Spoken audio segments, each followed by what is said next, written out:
What's up, guys, and welcome to the Shifty Crab Podcast, where we get around and talk about any shit that comes to our mind. Usually, the blue moon that Vince is drinking is usually where we start, and we see where it goes. But you heard him there.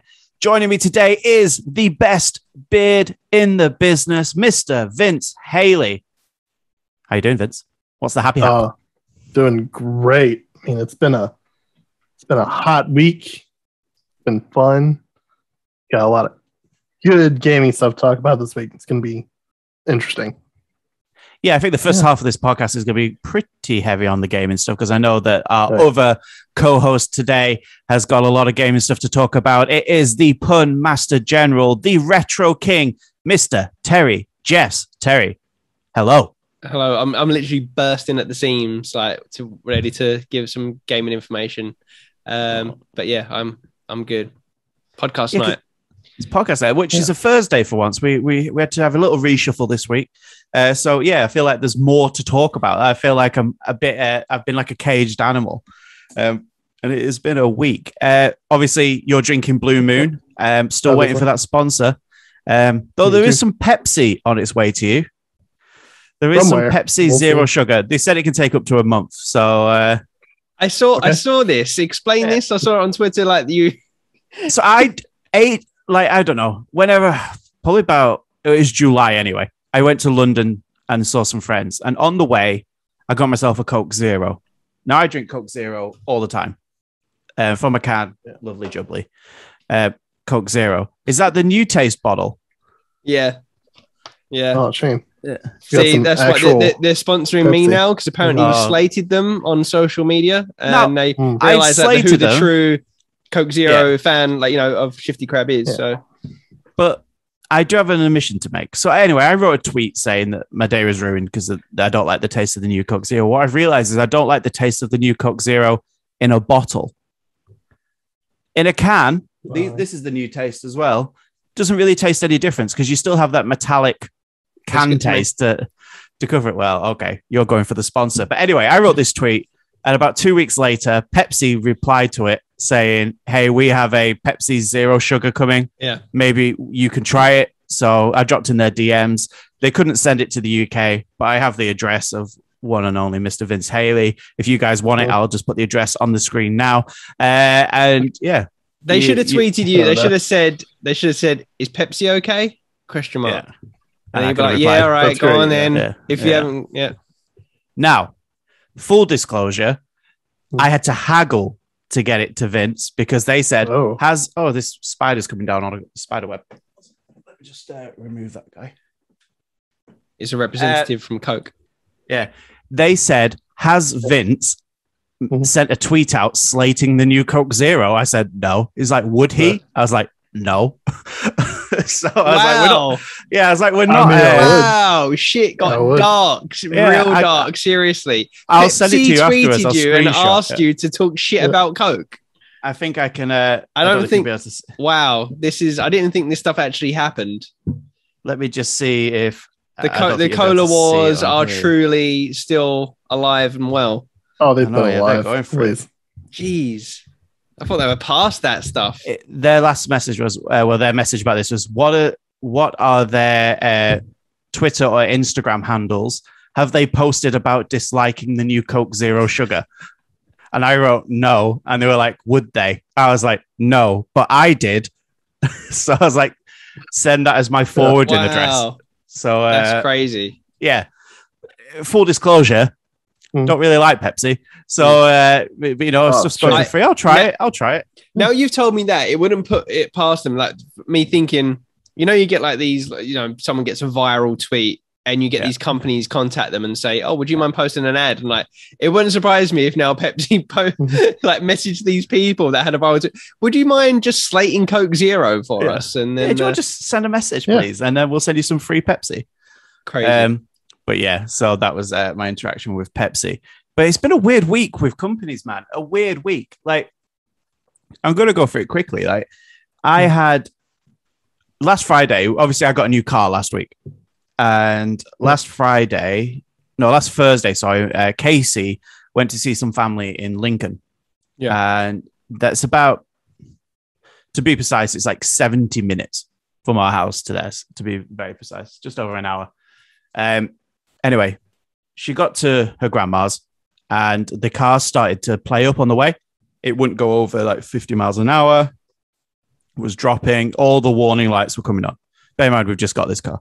I was going to say, this is the new car, right? Brand new car, yeah. Well, it's not brand new, but it's our new car. But it's been MOT'd and serviced since before we bought it, basically. So they, anyway, Casey rang the AA, sorry.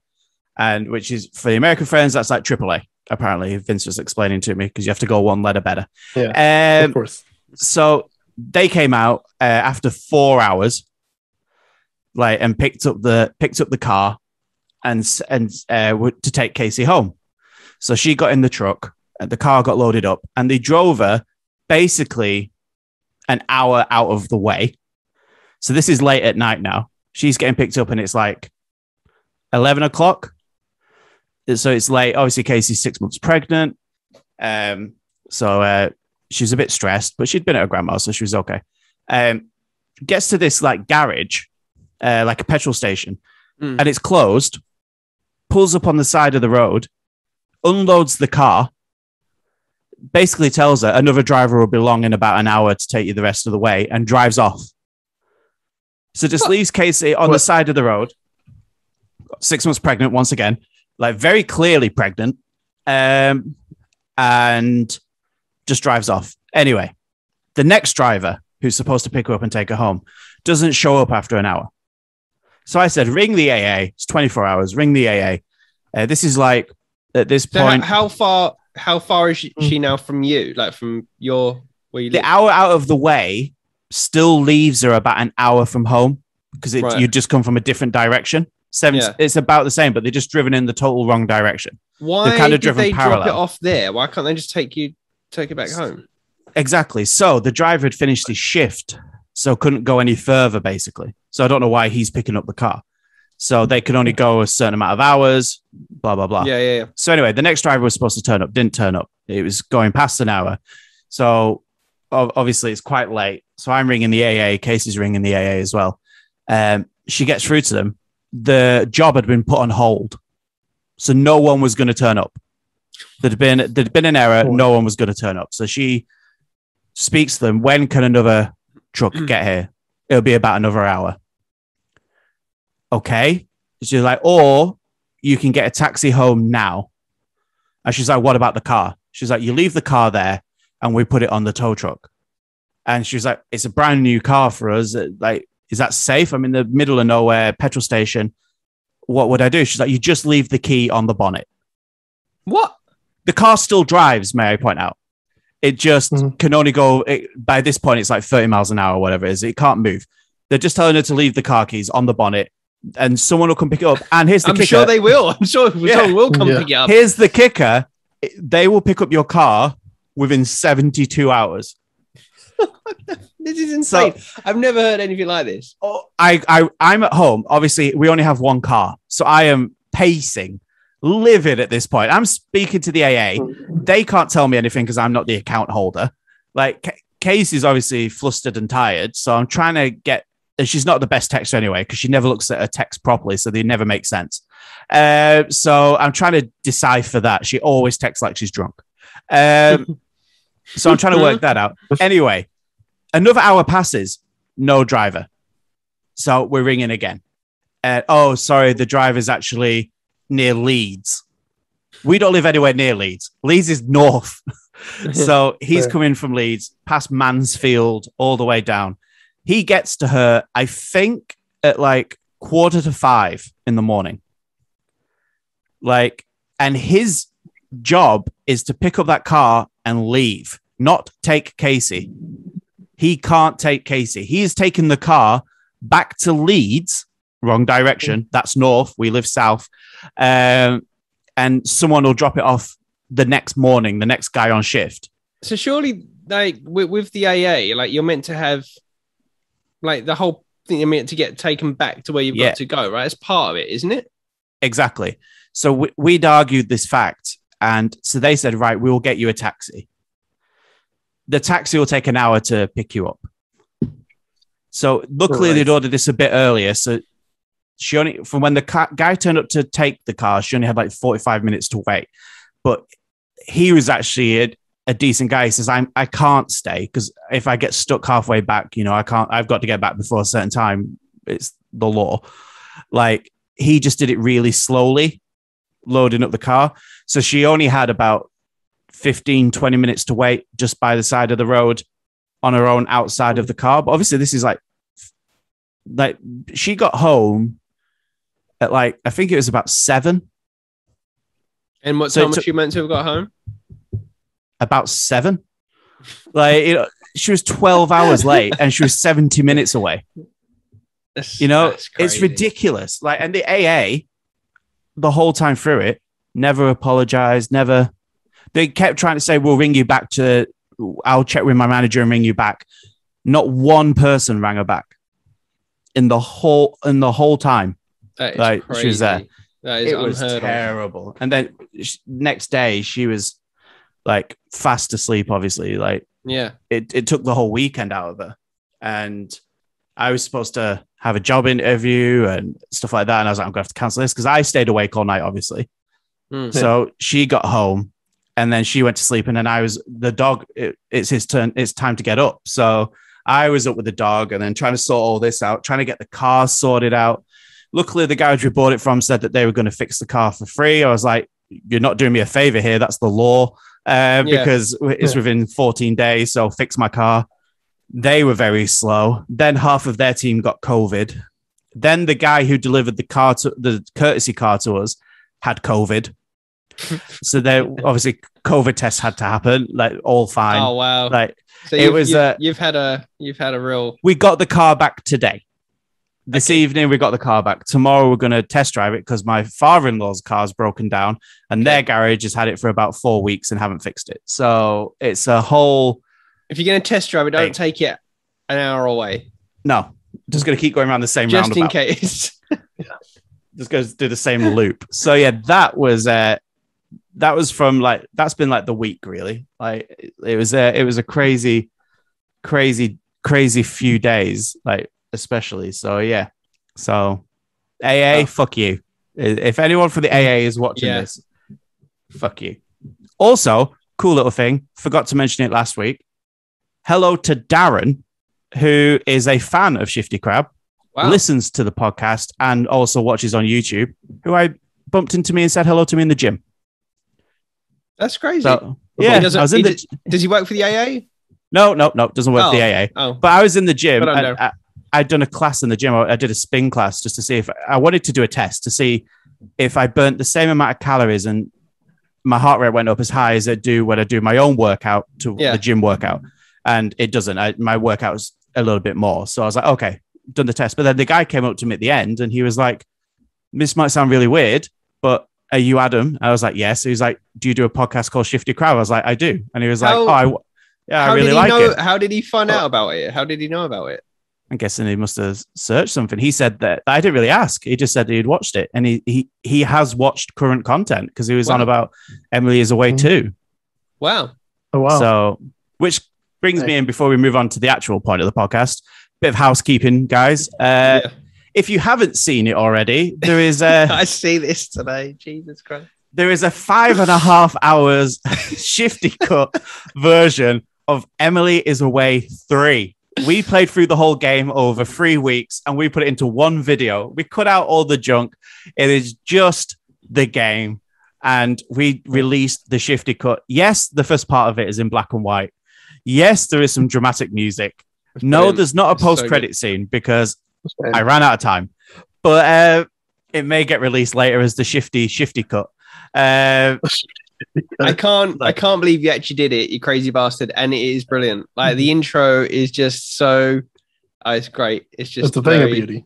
It is. It's a shame that intro does not no way near match the quality of the actual content. No. So like, it was but I tell you what, if someone, I don't know if you can find out if someone can prove this, but someone watches that, or wow, that's I can see the viewing time right there. I can see the average viewing time. So if there's one really high viewing time, then they've done well. And wow, I will send them a free t-shirt. Like that would be a special edition T-shirt that is coming. The Shifty Cut, like that would be. We do have a release the Shifty Cut T-shirt that is that Vince asked me to design, and I have. That is so going to be on the wall. So so there's a bit of housekeeping there. Go watch it. Maybe watch it over a couple of weeks because it's 5.5 hours. So it's almost as long as the Snyder Cut. Like, you know what? Real fans do it in one sitting. So be a real fan and do it in one sitting. Yeah. Do it in one sitting. Do it in one sitting. See how we deal with Facebook this time, or Face Nook as it's called. That was good. That was good. That was good. It was good fun. Good game. Frustrating, but good. Very fun. Frustrating. But we won't spoil it. If you haven't seen it, go watch it. No. But anyway, the important question. And we're good, Terry. I'm not going to make you wait any longer because I know you've been chomping at the bit for this. Yeah. Terry Jeffs, what have you been playing? Couple of things. Firstly, I have been playing a game that literally, this is today. A game that literally came out a mere few hours ago. Ooh, I know this 12 game. minutes from Bethesda and id Software. Do you know? Are you on the right track there, Adam? No. I thought it was 12 minutes that came out today. No. Bethesda and id Software. Yeah.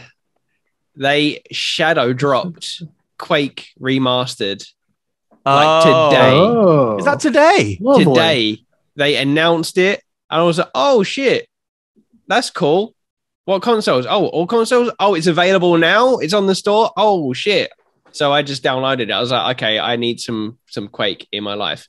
I only played a short moment of that, but yeah, that's cool. You can play it, it's in it's remastered 4K, 60 frames per second, all the bells and whistles, all that kind of stuff. Plays smooth as butter. It's really cool. My only experience of playing Quake 1, because I played a lot of Quake 3 back in the day, Arena, which is still, I think, one of the best multiplayer games of all time. But Quake 1, I never really got into it because at the time that it came out, I didn't have a gaming, a PC at that time, because I would say, what's that got to be, 95, 96? And so I kind of missed the boat on that a little bit. And I remember when I first got my first PC, I had demos of it and I'd play things here and there. And I just know obviously how important it is. And I've recently read Masters of Doom. And since reading that, I just got so interested in the whole history of id and them creating Doom and then Quake. But yeah, so I thought, do you know what? I've never actually played through it. And I thought now this is the best way to do it. Absolutely gotta get it. So I went and got that, of course, being a retro game and all that kind of stuff. But I just checked it out. Yeah. It's available on Game Pass. So you know who just installed it? Me. Hell yeah. Let's get go, boys. Game Pass. Oh wow, that's great. Of course it is. Of course it is. Yeah, but there's how much is it on PlayStation, sorry? It's $7.99. That's good. That's okay. Yeah. That's not bad. Price, but Game Pass is a lot cheaper. That's like 1 month of Game Pass, isn't it? Yeah. It's like half a month of Game Pass. It's like 15 bucks, isn't it? But you know what? Bethesda, take my money. But it's so cool, just playing the first level on that game. That was such a important game in terms of that pretty much set up. Obviously, we had Wolfenstein and then Wolfenstein 3D and then Doom before that. But Quake pretty much made FPSs what they are today. And it was so cool to see how they teach you without even making it a tutorial how to navigate a 3D space in an FPS. Because this is the first time it could that you could actually jump, and up. There was verticality to levels, and it doesn't even tell you what to do. It's just there'll be a raised wall which you can't get up unless you kind of walk around and then go up a shorter one and then jump across, and you're like, oh, okay, I get it. So that's how you jump on platforms. And then there'll be a dog running across a bridge above you, and then it teaches you to basically look up and shoot above you. Oh, right, okay, so there's enemies above now. And it's just you can imagine playing this back in the day, wow, actually, I'm looking fully around this 3D space. It's really cool. But yeah, I mean, still fun to play, still plays really well. What they've done graphically with it is it's cool as well, because it's still got that. There are like options in the menus to like do the texture smoothing and stuff like that, but I don't like that. I like it has that pixelized look to it, but it is crisp and it is clean, and yeah, it looks good. So yeah, let me know what you think of it, Vince. But I'm gonna continue with that sometime soon. But the game that I've been really excited to talk about, which I've played in its entirety. Wow, I've been on a real adventure, guys. Like there's games that I've played which have been very much just kind of tentpole games. Like obviously God of War was one of them, which I played recently. But there's like moments where you just play something that is just, I feel, perfect. I've talked about this before. I brought up games like Journey. I feel is very much a perfect video game in my point of view. I just feel like it's just narrative wise and how the length of the game and what it does through storytelling, it's just perfect. Well, I played through another what I consider perfect video game recently. Oh, okay. And this was a game released in 2016 by Playdead. And I'm talking about Inside. Oh, okay. Ooh, yeah. Have either of you played Inside? Yes. I have not. It's like one of the only ones that I haven't. I obviously went into this with quite high expectations, considering the reviews and the reception it got when it came out. And those, in my opinion, those reviews were justified. This was, to me, as close as you can get to a perfect video game. I was just absolutely blown away by this game. It was just probably one of the most polished games I've ever played. Like in terms of like, there just wasn't an ounce of fat on this game. It was just technically, like the way that the animation is throughout the game was just like just unbelievable to watch. The mood, obviously similar kind of like artistic style to Limbo, which I played back in the day when it came out. I don't think I ever finished Limbo, but I remember playing it either on the 360 or the PS3 back in the day, and I loved it back then. But this is like so much more like my kind of thing. Like I love games that get very, like I've said this before, that are very narratively driven, and that also get very weird and strange, and I don't quite know what's happening, but I'm trying to figure things out as I go along. In fact, playing this through, I found it very similar to like Half-Life, because in Half-Life, you were pretty much seeing all the perspective through one character, and you don't quite know what's going on. And I feel like with Half-Life, a lot of the narrative is kind of you piece together yourself, especially with like Half-Life 2 as well. You probably agree, Vince, like you have to piece together what's going on to this world. You don't know what's going on outside City 17. It's just like, okay, well, what are the Combine? What's going on? And it always keeps you guessing. It never really explains itself. It like kind of leaves it up to your own interpretation. And Inside is very much that. And it's scary. It's like, it's just got this real eeriness to it. I won't go into spoilers because you really do need to play this, Vince. But like, it definitely is a game that by the time you finish it was a fantastic ending, and it very much leaves things up to your own interpretation. And after I finished it, I was like looking at YouTube videos and people kind of breaking it down, like what could this mean? What could that mean? It's one of those games where you can just keep unraveling it, and it's just so clever. And I just absolutely loved it. I thought it was fantastic. It probably took me about 3 to 4 hours, like in total. It's a very like short game. You can kind of get through it in like 1 or 2 sittings. It took me like 2 or 3 nights to go through it. But what surprised me the most about it, because I really didn't know much about this game, like what it actually involved. I knew it was going to have a sense of platforming and that kind of stuff, but I didn't realize just how much puzzle solving there was going to be in it. And the puzzles in it are just that right. Like you never rarely did I get stuck, like scratching my head for too long. There was a few times where I'm like, how do I do here? But it's just long enough where you're just trying to figure things out. And then you know, like in Portal, where it makes you try something where you feel like this shouldn't work, or should it? And then it works, you know, think, oh man, I feel like a genius. Like, and it does that all the way through it. And it never kind of repeats itself too much. It's always kind of making it a little bit new each time. And also, it reminded me a lot of Abe as well, Oddworld, like in the sense that you're kind of in Oddworld, you've got that kind of setting where it's kind of creepy and a bit weird, and you're bleeding the what they call the Mudokons, like to like there's points in this which is similar to that. But wow, what a game! What a game! This is right up there in the top tier of that generation for me. Yeah, fantastic. Adam, what did you think of it when you played it? It was one that I went in with a kind of blank slate. I wasn't looking forward to the game, but I'd heard good things, obviously. And I was really pleasantly surprised with the game. I think it does what it sets out to do in such a clear, concise way that there's not really any misunderstanding on what this game wants to be. And I think it's a great game. Like, I really enjoyed it. I love the art style. Oh, it's so good. I love the art style for it.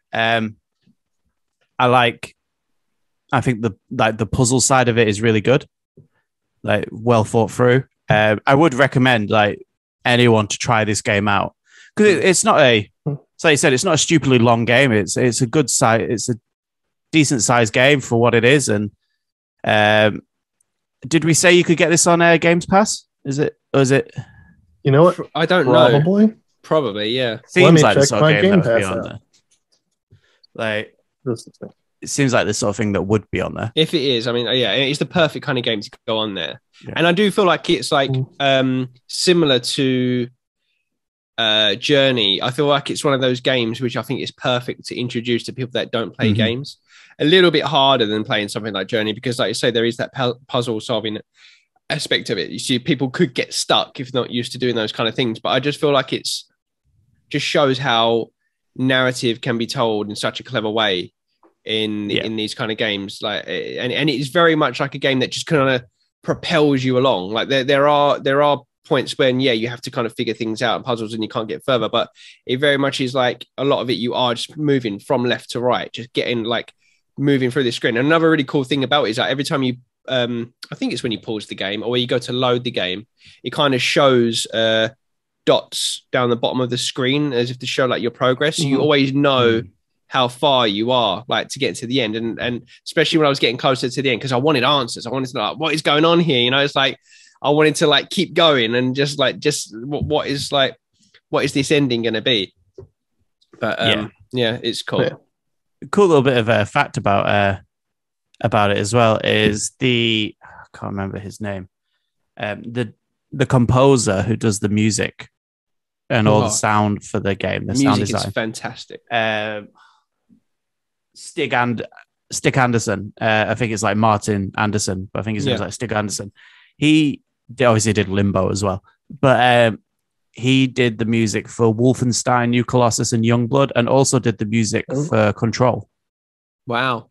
Well, yeah, the music, everything, the music, the sound design, like the audio, is just so good. There's moments in this game, like so many moments in this game, where you could literally just pause it and that could be like a wallpaper or a painting. Like I can't even imagine like what it actually had me thinking about, like Dark Souls while I was playing it in how like Miyazaki, like, you know, you said before, Vince, how he like is just creates these labyrinthian like levels.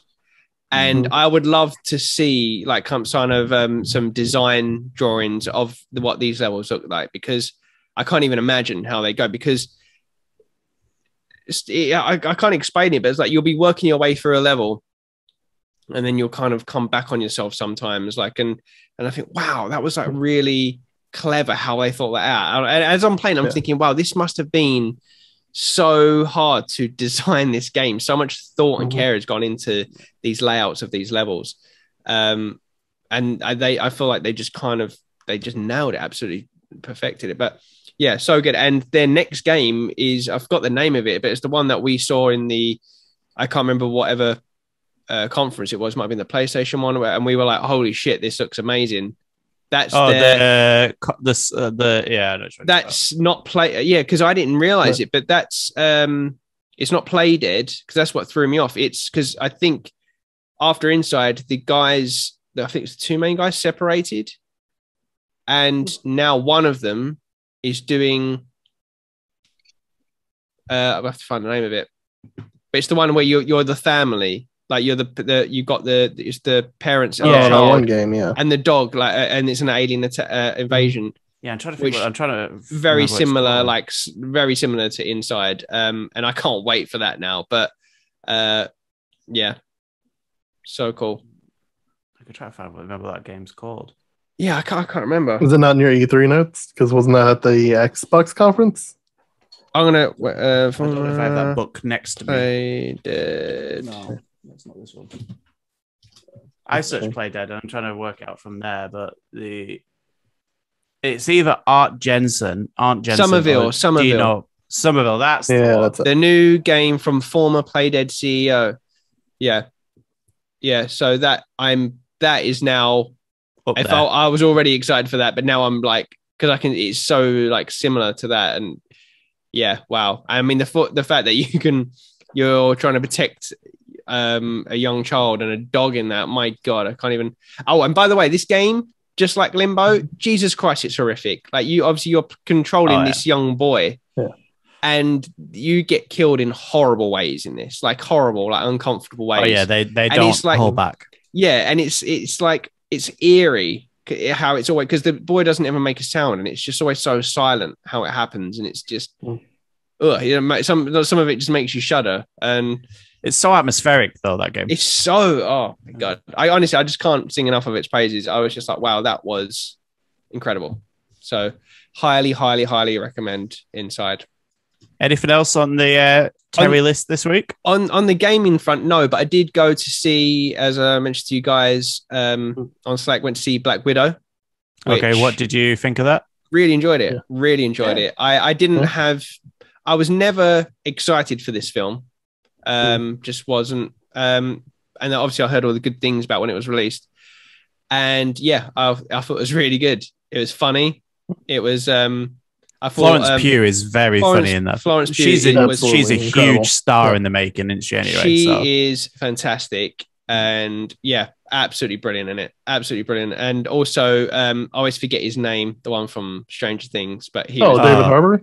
Yeah, never forget that man's name. He's very good. The bit where, I don't want to spoil a bit, but him and the costume is so good. How he's just built it up in his head that he is Captain America's rival, and it's just so good. Like they really did well with it. And one of the funniest things about it was like when Florence Pugh's character is like saying to Black Widow about what is that thing we do in your hair when you land and do that.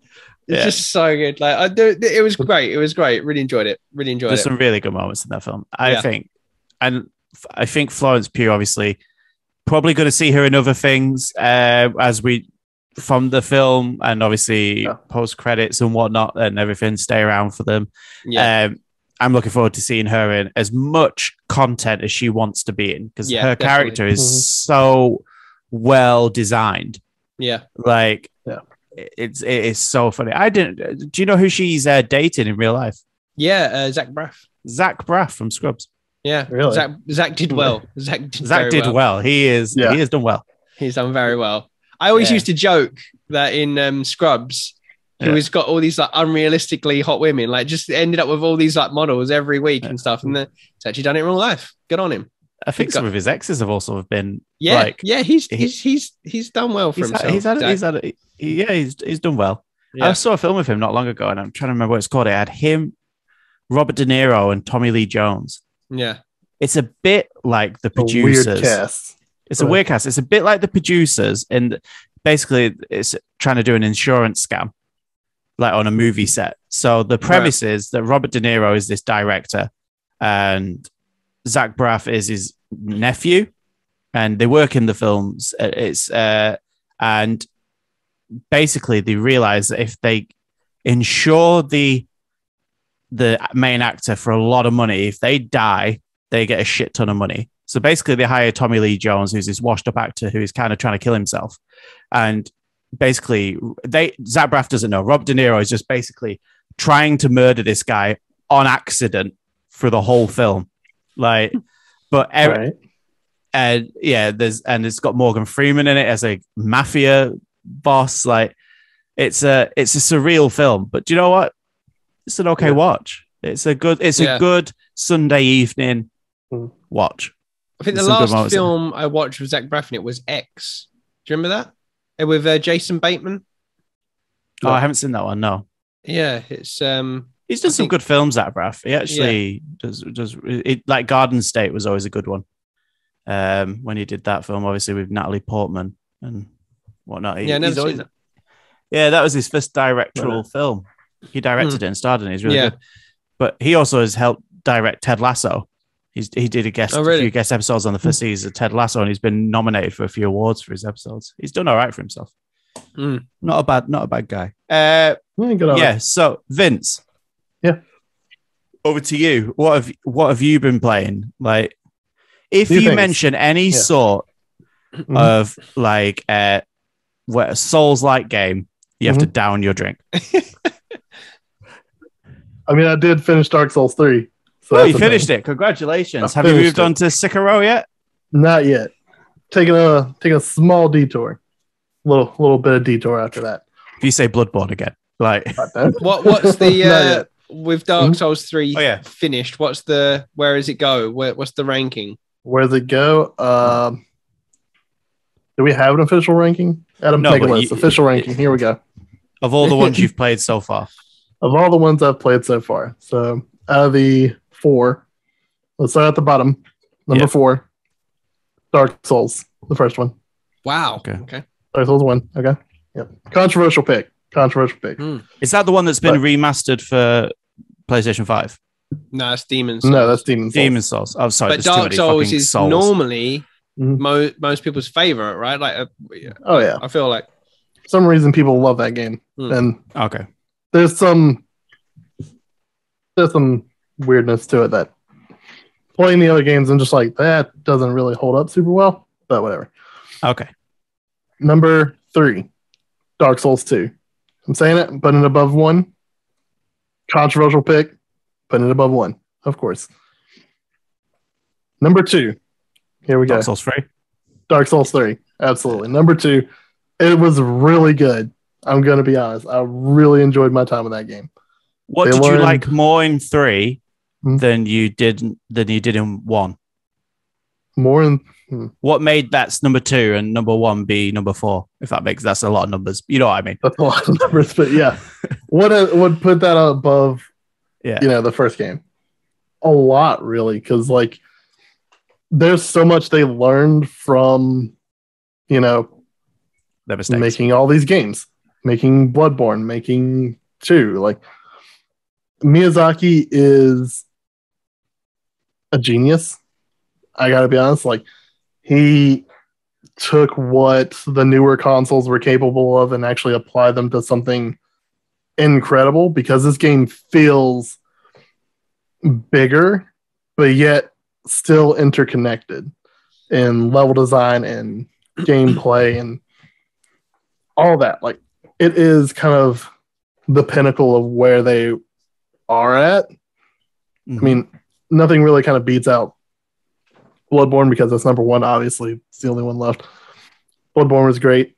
It had that same thing of where it's giant, but it still feels interconnected, and it still feels like you will learn your way through the areas, no problem. It has that Resident Evil 1 and 2 effect of you will learn this map.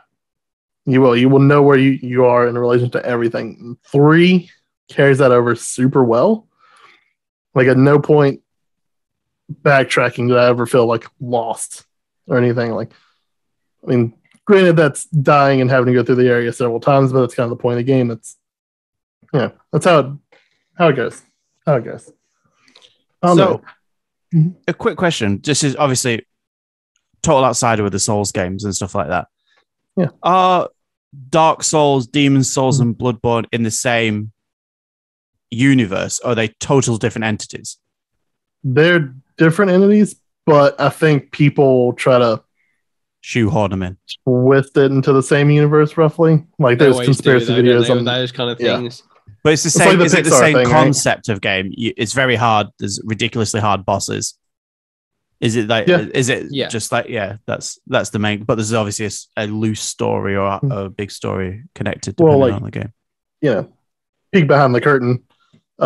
Demon Souls, obviously the first game that FromSoft made in that kind of style, was actually supposed to have a follow-up, which eventually became Dark Souls because Sony owns the rights to Demon Souls.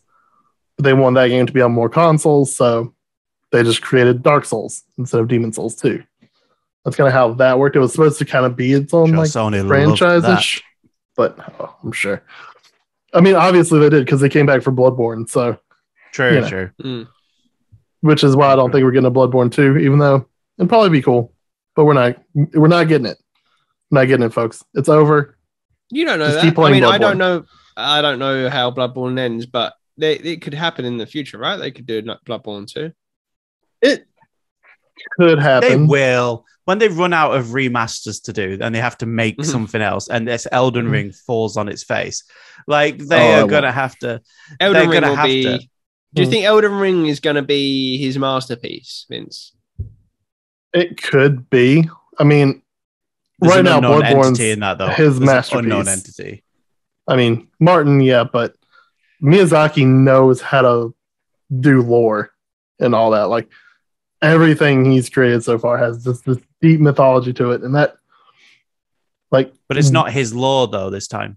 Will this be the first time he's not doing his lore? No, I believe it is his. I think George R. Martin's just come in to kind of like beef it up, add all this history, do what he does, and that's it. But it will still be Miyazaki like doing all, how a Souls game works. Like Dark Souls 1, 2, and 3 are like continuous within the same world. I mean, obviously they're 1, 2, and 3, but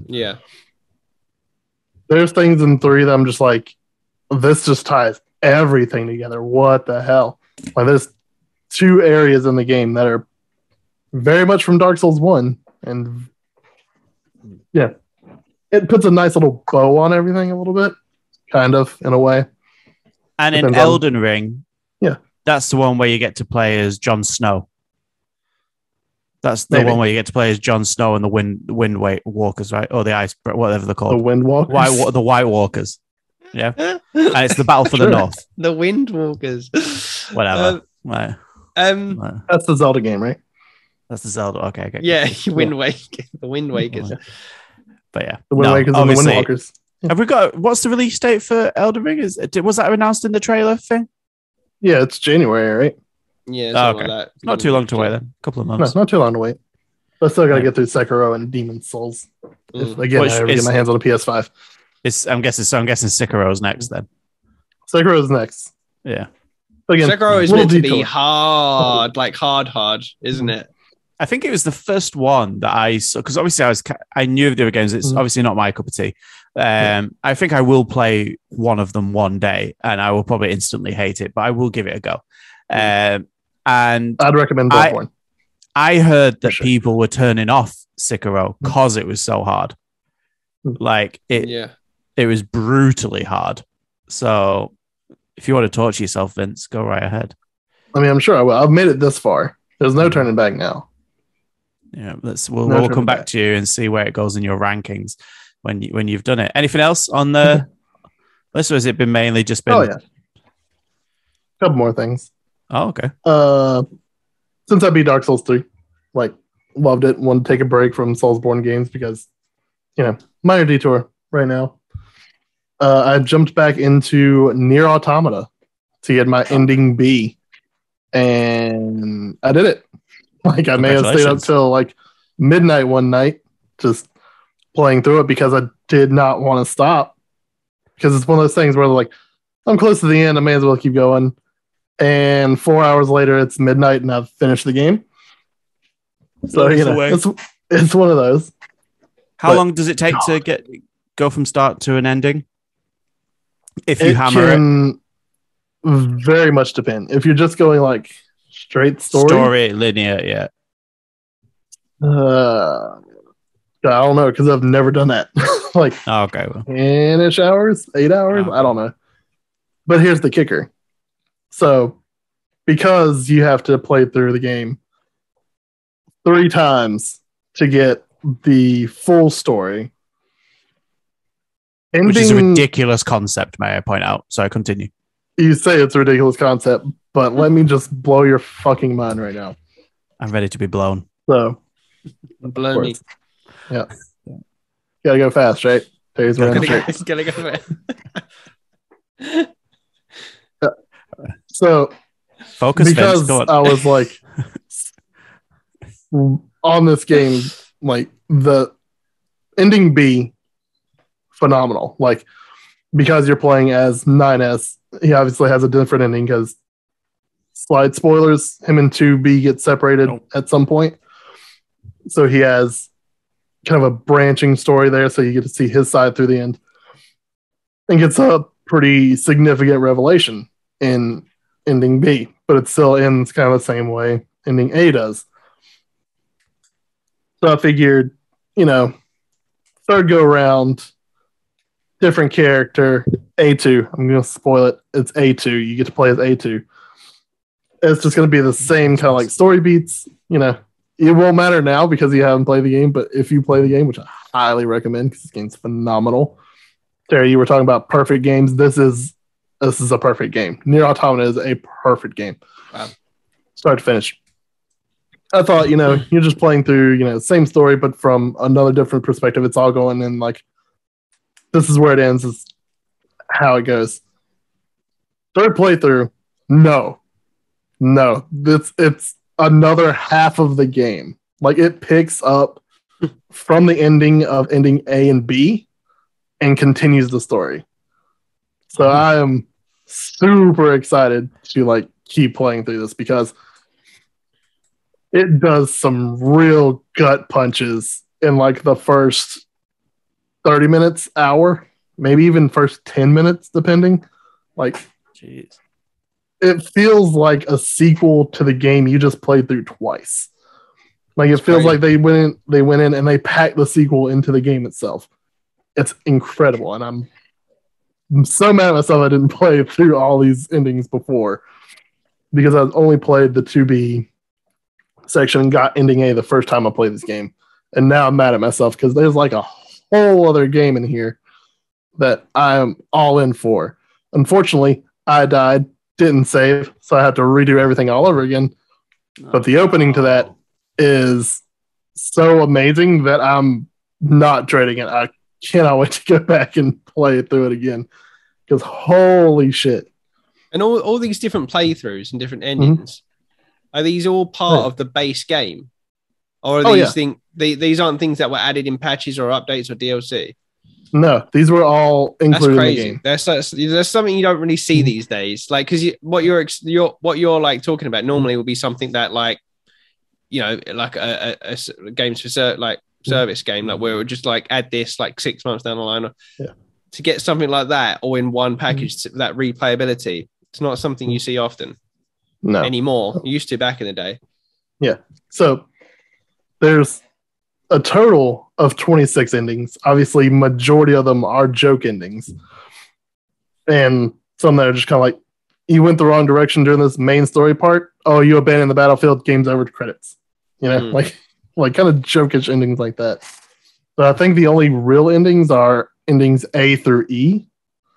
E being the like true ending of the game, like this is how this is supposed to end. So I'm very excited to see that. But I mean, I'll get there. I absolutely love this game. I'm going to keep playing it. Like this game, it's so good.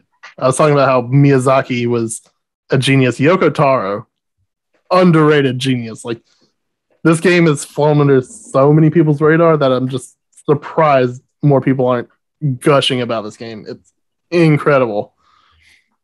This is the PlayStation Plus game this month, isn't it? Nier Automata. Is it? What, for next month? I mean, no, currently. No. Mm-hmm. Is it? I think so. I'm not sure. I was looking I thought it was. These months' games today, and I don't think that was on there. I thought it was. Maybe it's not. Let me have a look. I mean, if it is, download and play this game. Like from soundtrack to like when we did campaign mode, I'm kicking myself for not picking Nier Automata because Jesus, like it's so good. It's just, man. I've actually been listening to it on Spotify for probably the past couple weeks because it's just good. No, I think it was last month. How is that? Oh, you missed out. I got to pay full price. Whatever it is, if it was, I've got it then. I mean, I always make sure I download them every month. No, it wasn't last month. I swear I've seen it. You dreamt this. Oh, no, hang on. It might be. Let me just... hang on. Let me just double check something. It definitely keeps showing up on my... Oh, no. Sorry, I'm getting confused with a different game. I'm getting confused with Neo 2. That's a very different game, but yeah. Very different game, but just that would be another Souls-like, yeah. It became a Ven. And it's PlayStation now. I'm what I was on about. Sorry. No, let's see. Yeah. Okay. Either way. That's cool. Playing Nier Automata. One last thing. Yeah. To wrap this up. There's another game I had started playing, but put on pause because I want to do some content with this game because I think it will be amazing. That game being Boyfriend Dungeon. You think this is a joke, but this game is actually really fucking good. People are going crazy for this game. I haven't seen any of it though. No, tell me, is this new? Is this new? This is new. It's the new hot came thing, out. Terry.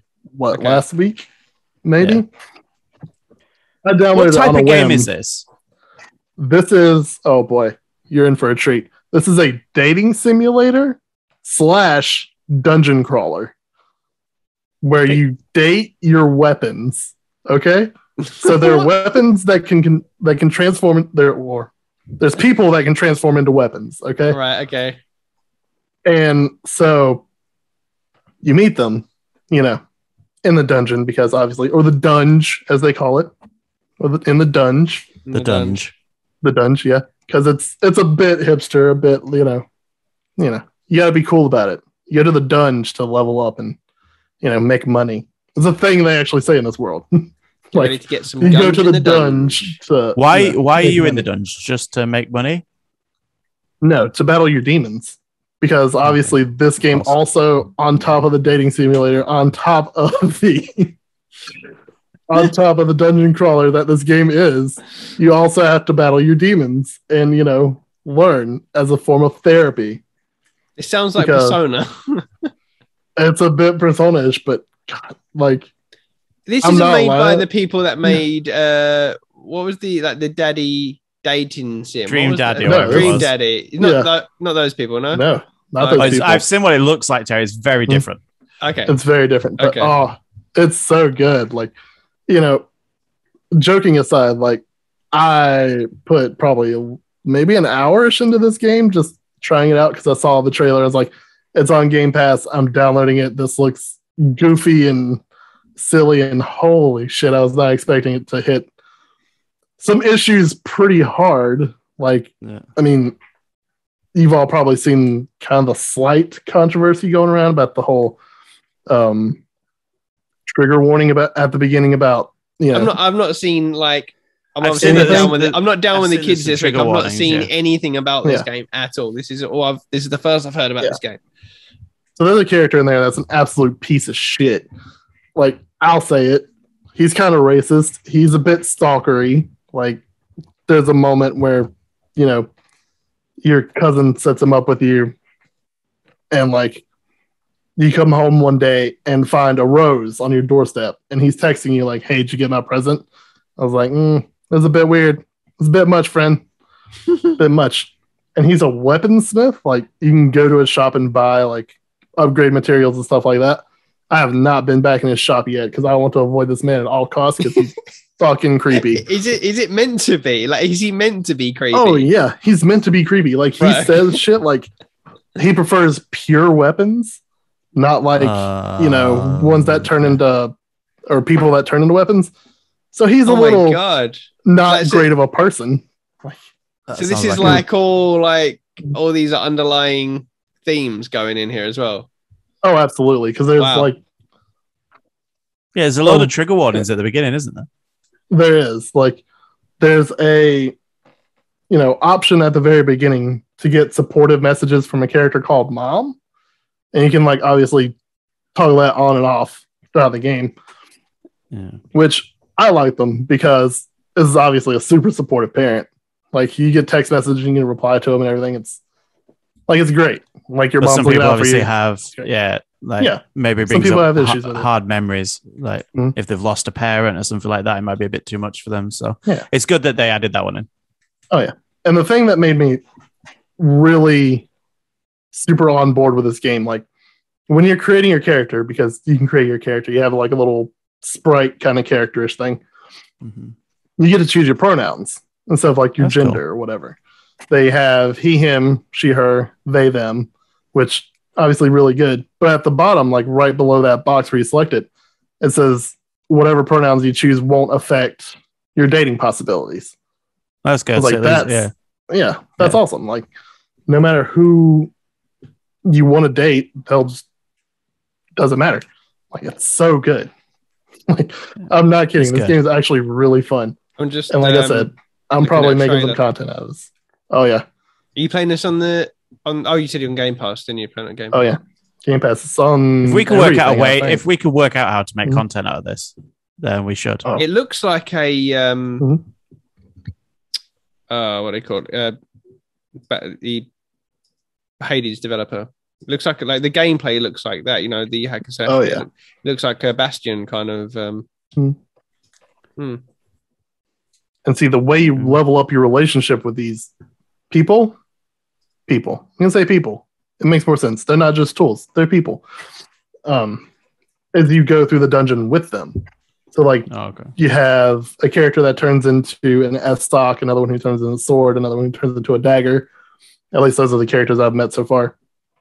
And you go through the dungeon, and you're not only leveling yourself up and getting money and stuff for upgrades and whatever. You're also leveling up your relationship with them. So partway through the dungeon, you'll find an oasis, and you'll get to chat with them. There's an arcade, and you stop to play for a little bit. It heals you, and you get these little moments with them and everything. And it's really good. That's cool. It's surprisingly really good. If we can figure out a way, you know what? Post-credit scene is going to be us playing this game. It's going to be us creating Shifty in this game, and we are taking Shifty on the town, boys. Shifty needs it. Shifty needs it. I mean, Shifty's bursting at the seams for other reasons. It's he needs some action. Because you got anything else before I move on to mine quickly? No, because that's it. Because God, I played a lot of really good games this week. You've had a good week. So good. I've had a good week. I want to do what makes me crabby to do with gaming, and before we move on to the main topic of the week, which I have planned for you guys. So I was saying to you, Vince, obviously off camera, before Terry joined, I wanted to obviously mention that I wanted to play Ghost of Tsushima, to give it the love that it deserved. Not straight after Last of Us Part 2. Not trying to speed run the game, basically. I wanted to see it on the PS5. So I went to the marketplace. I went to PlayStation Store and I looked for the game. I know, yeah. Looked for the game. Couldn't see it. Just saw the director's cut. I was like, I don't really care for the director's cut. I don't want the other bit. I'll just play the base game, thank you. The PlayStation 4 version. I'll just have the basic up-res. That'll do me. Couldn't find it. Not there. So this is strange. The only way you can play the PlayStation 4 version, if you don't already have it, is to pay for the director's cut, which is pre-order, bear in mind. Well, it would be for 10 minutes time you could play it. And then in your download options, you can then download the PlayStation 4 version. They have deleted the normal version and are forcing you now to buy the director's cut if you want to play the game. What? It's just a shitty thing to do. We'll talk about this. NHL 2022. I was just reading about this. if you want to do cross-gen on that, you have to buy the deluxe edition. Like, you have to buy the deluxe edition. Like, it's ridiculous. This is how games are getting around not ramping up their prices so much, because they're making you just buy the deluxe edition on stuff. It is shitty. It is shitty. So, begrudgingly, I've got the director's cut of Ghost of Tsushima because I want to give it a fair shot. You know, I want to give it a fair shot and give it a try, and I will play it through to completion. But it's already starting. This game is going to have to suck me dry for this game to be worth the word, like worth the bad taste in my mouth. Really, that it's leaving. It's not good. But on a more positive note, I did finish Black Flag to completion, and that game is still a fun game to play. Combat is really good. You can't play Syndicate on the PlayStation 5. What? Can't download it. It doesn't run well. You just can't download it at all? Nope. If you have it on the PlayStation 4 already, you could probably just bring it into your library and play it that way. But you can't find it on the store to download or anything. That's so and I had it on disc on the PlayStation 4, but I must have got rid of it. So I don't have a copy of it, and I wanted to continue because obviously it's the next one, really. So I was like, okay, I'll play Syndicate because I know it has the nod to Edward Kenway. You can go to his house. So I was like, it kind of ties up that bit of the story before the game went to shit. So I went to look for it, and no, you can't. I looked online. Fair play to them. They didn't put it on because there was texture issues and stuff like that. So they haven't remastered it or anything because it's not been remastered. It's just the basic version, and apparently the PlayStation 5 doesn't run well with it, so it's not on the store. So you can't play that. Speaking of the PlayStation Store, while we're on the subject, I said I got Quake remastered. Obviously, I saw the news and I was like, oh, what? It's on the store now because people were saying it's on there. So I went straight onto the PlayStation Store expecting to see, like it front page. I'm looking, I go to games, it's not there. I'm thinking, what is going on? Like, then I literally had to search, like text search Quake, and then I found it. I was like, what the hell? This game's just come out. Like, what? Yeah. How is that even a thing? Stuff. Like, how? I don't know. Yeah, it's weird. It's weird. Yeah. So one thing I will say about the PlayStation Store is the search function is the voice search works really well. Never used it. It works so, like Ghost of Tsushima. I ain't typing that shit. Like so, but it's never missed a beat on anything I've searched, and I don't have to bring them back. I'll have to try that. Just press the button. It just does it, and it works really well. So it does speed up that process. It is a really responsive microphone for it. But anyway, yeah. But apart from that, no, not really played too much to be honest. Or watched anything really. It's been quite a quiet week for me. But if you cast your mind back to, I think, podcast episode 2, maybe episode 3. So we're looking at like 7 months ago. We recast the main characters in the MCU, if you remember rightly. Yeah. Great episode, a lot of fun. Now, I could do the easy thing and say we're going to do DC, but we're not doing that. There's maybe a few characters. I thought we'd take some titular characters from movies and games. Okay. Sorry. And we're going to recast them. Who is our dream people playing them? Now, there's a few caveats. Some of these have already been recast and films are coming out. Can't use those people. We just have to go with somebody else. And that's not saying, before anyone gets annoyed in the comments, that we don't like the people that play it already. We have to recast. Like, gun to the head. You got to recast this person right now. And we've got some films from the past, some films in the present, some films that aren't even in production. So we're gonna go with I've got a selection here.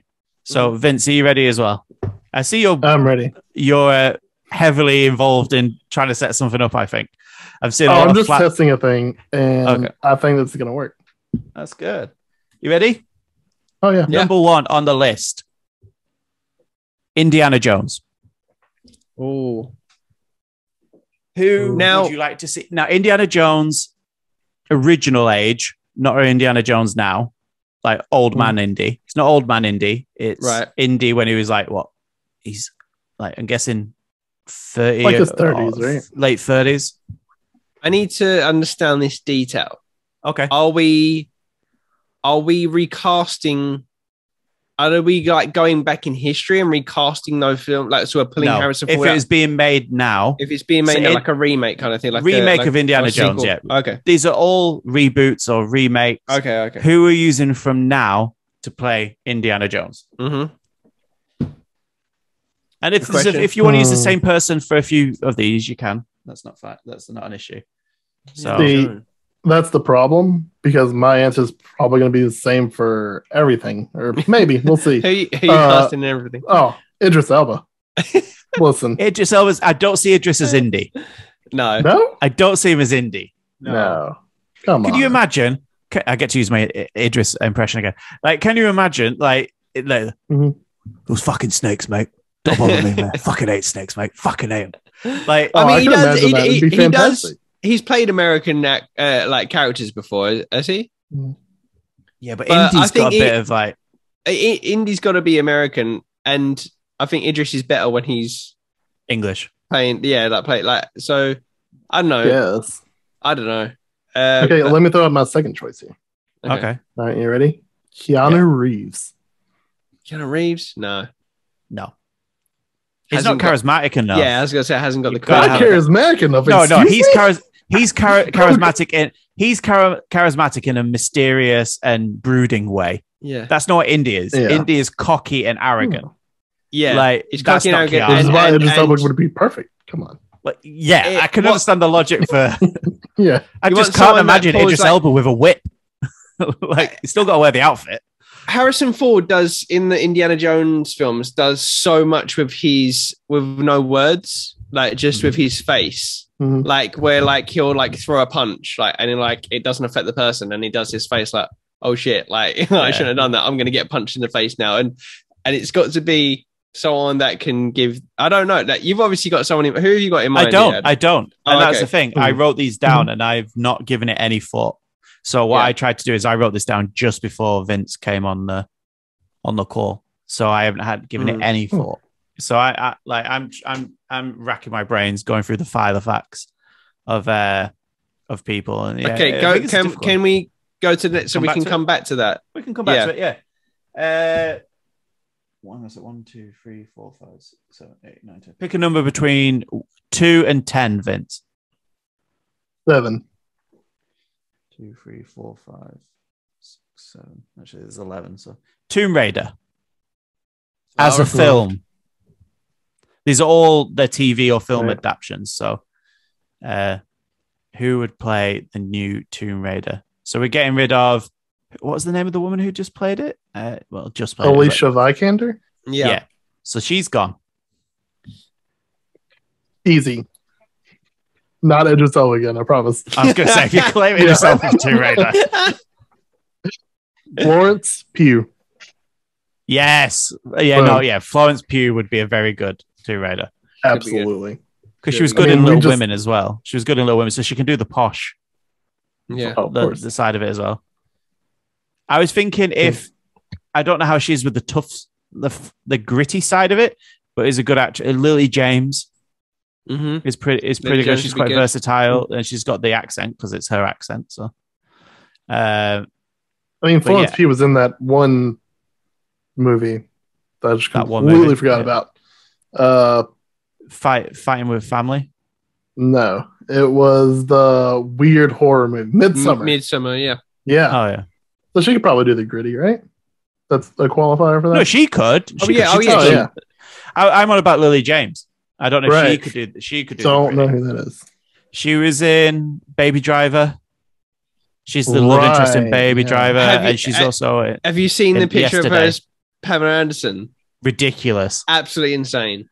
Absolutely insane. So she can definitely disappear into any role. Yeah.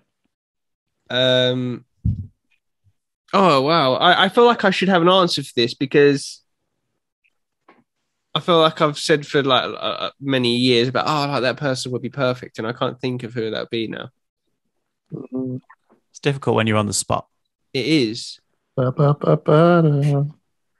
do think Florence Pugh is probably the best shout for that one. Florence Pugh would be a good one. Definitely like I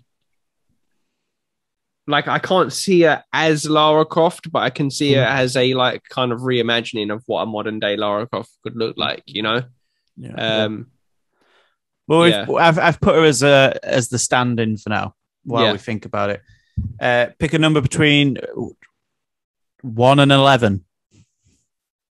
Terry. 3. Are you throwing out numbers now? No, one of them I've put the names next to each other because they're a partnership. So number 3. Yep. Now you need to pick a number between 1 and 2. What? 2. 2. The Riddler. Oh, wow. Oh. Well, I feel like the current casting is very good. Is perfect. But you can't have that. Yeah, for what they're going for. Who's it going to be again? It's I can't remember the guy's name, but the guy from There Will Be Blood. Like it is There Will Be Blood. Prisoners. Have you seen Prisoners, Vince? No.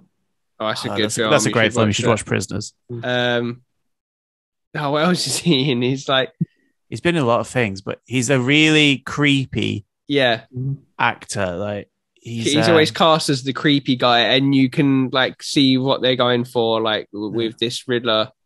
But it depends, doesn't it? Because it's like it always depends on which Riddler you're going with. Yeah, what type of Batman film you're going for. Are you going for the dark and gritty?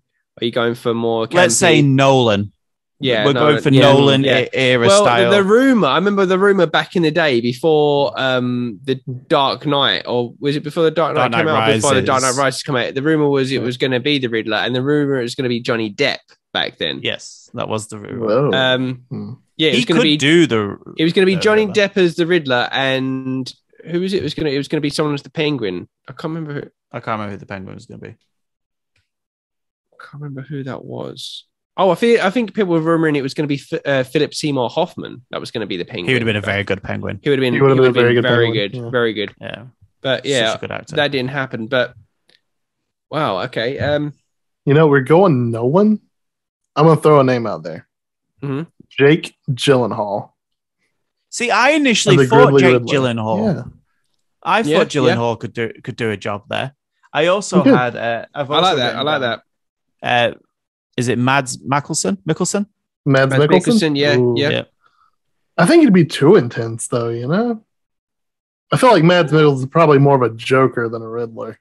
Well, if you'd picked between 1 and 2, number 1 was the Joker. Of course it was. Like I've kind of bunched a few together, so we're not going through a whole list of just doing like Batman characters or whatever. So, So you've picked the Riddler anyway. But yeah, okay. So I like someone like Jake Gyllenhaal doing it because I can't get my head out of this like Riddler now as like this kind of. He can do really intense as well. Intense, obviously slightly crazy, but you don't want to go too much into that Joker territory, you know? Yeah. What was the boxing film he did? Was it Southpaw? Where he's incredible in that film. I've still not seen that. That's a very good film. He's very good in that film. Okay, pick another number, Vince. Between what and what? Between 1 and 11.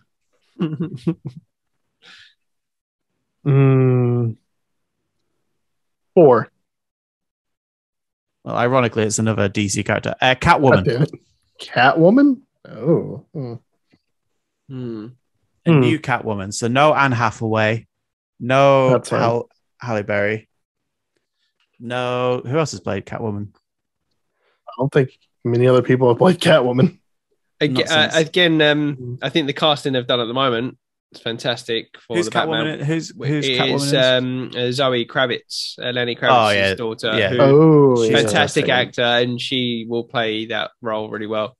I think I maybe it's just because we're fresh come off the back of Black Widow, but again, I think Florence Pugh would be a great Selena Kyle, you know.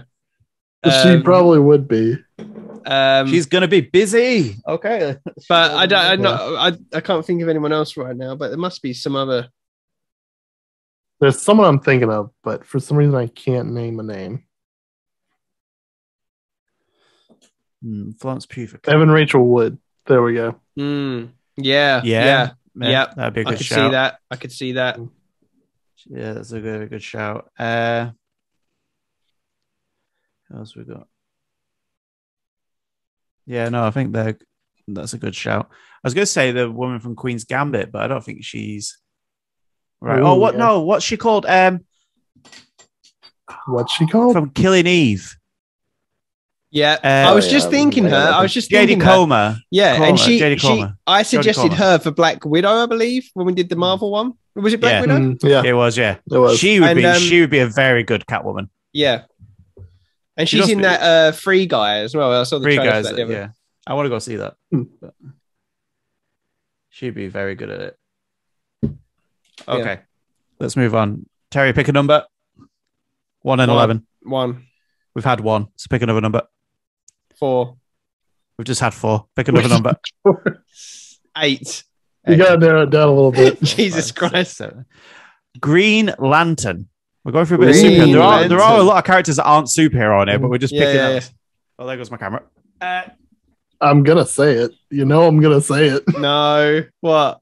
Not Idris Elba. Come on. He would be a great Jon Stewart. Come on. Jon Stewart? Is that his name? Hal. Yeah.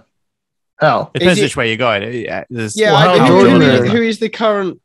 I only really know Hal Jordan. So I only really know Hal Jordan. So well, see, I only grew up on the Justice League animated series. That was my exposure to Green Lantern.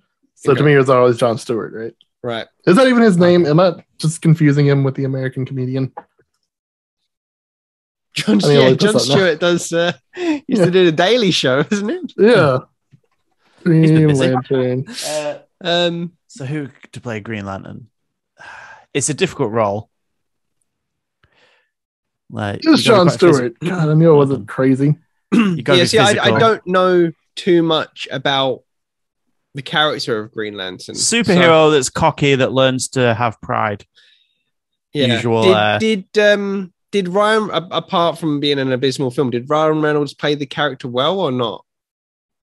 I think for what he was given, he did Ryan Reynolds basically, which is what he does in every film, and it works. What he was given, he did Ryan Reynolds. Yeah, like he really doesn't matter what he's given, he just does Ryan Reynolds. Well, name a film where he does anything other than play Ryan Reynolds. Yeah, and do you know what? I like it. Like, exactly. Yeah, it works. You're onto a winner. Doesn't matter how bad the script is. Ryan Reynolds is going X-Men Origins Wolverine. Oh well, yeah. Yes. But he didn't really. They cut his tongue out because he's being Ryan Reynolds. Yeah, that's fair. Yeah, I suppose Detective Pikachu is probably the. Yeah, he's just Ryan Reynolds in Pikachu's body. Yeah. They just put glasses on Ryan Reynolds at the end. We rewatched that the other week. I still love that film. I think it's a good film. It's good. I think it's a good film. Anyway, so Green Lantern. Anyway, can't be Ryan Reynolds. So Hal Jordan, right? Yeah, we've established that, not Jon Stewart. Yeah. Okay, fine. So I think someone has a bit of comedic chops to them. What's his name from? Chris Hemsworth. Oh, I was going to say. Why can't we pull MCU people? I was going for Chris Pine. Chris Pine would be good. Both of them are good options. I prefer Chris Pine out of the two, I think, for this role. Yeah. Because I think Chris Hemsworth is too... He can't go Marvel and then be another Marvel character. I think he's tied up too much. Well, that'd be a DC character.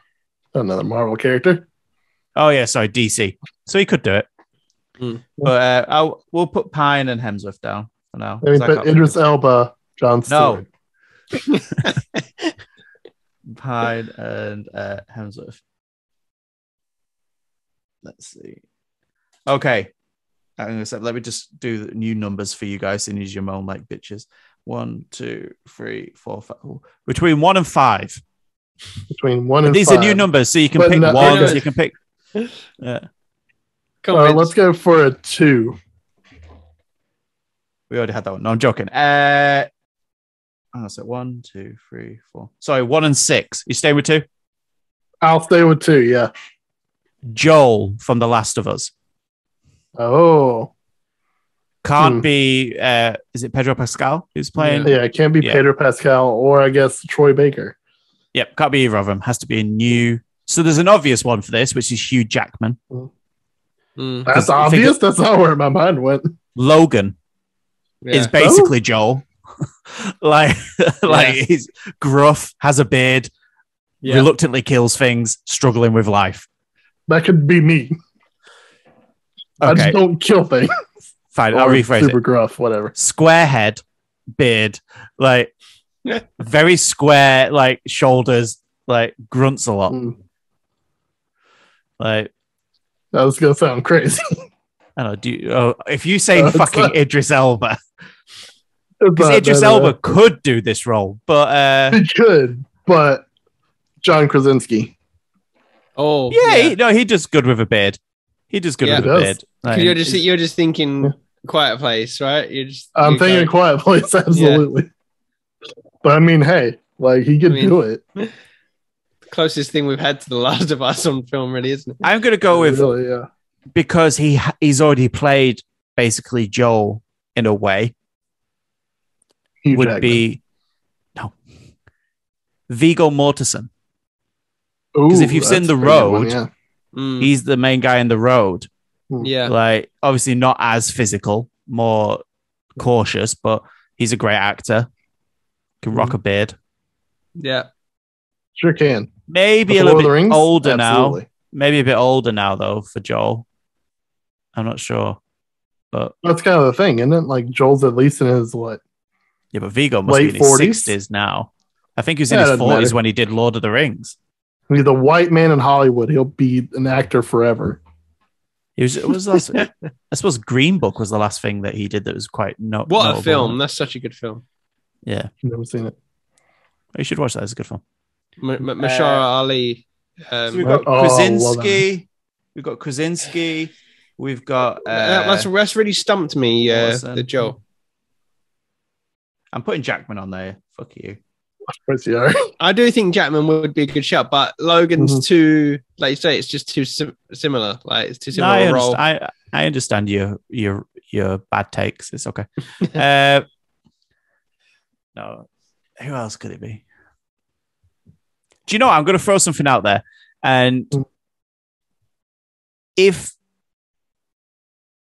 he can look the part, I don't know if he can act well enough to do it. But it could be one of those redemption stories where he actually puts out a good performance, which would be Colin Farrell.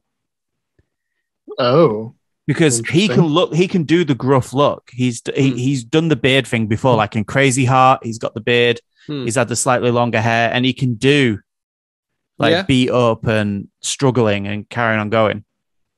Yeah. But I'm gonna put that one on there as well.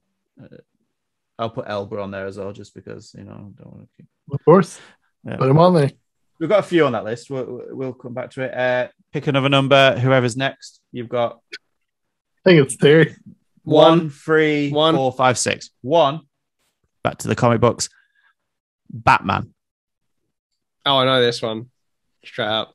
If you say Idris Elba, I swear to God. Even though Idris Elba could do a Batman.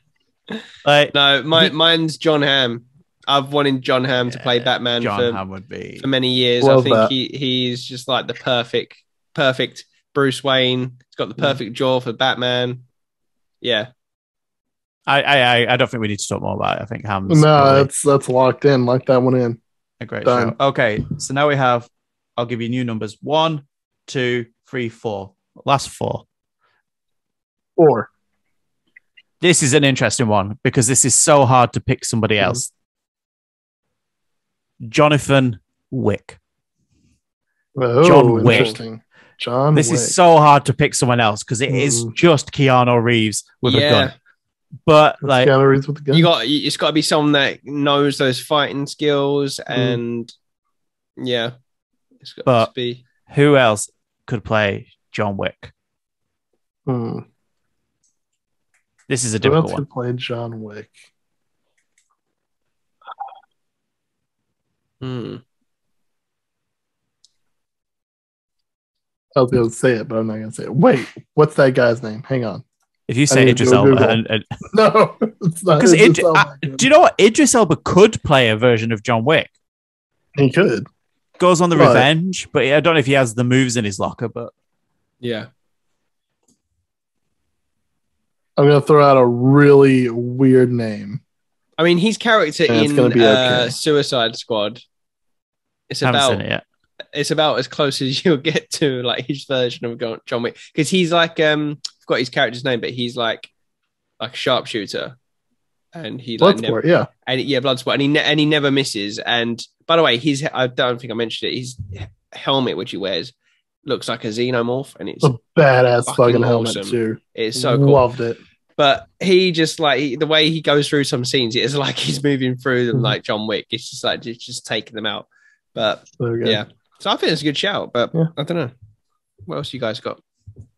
I've got on my list Michael B. Jordan, like up and comer. Like I think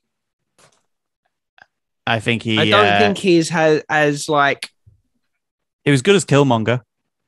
Really, he was great, but he's great in Fury.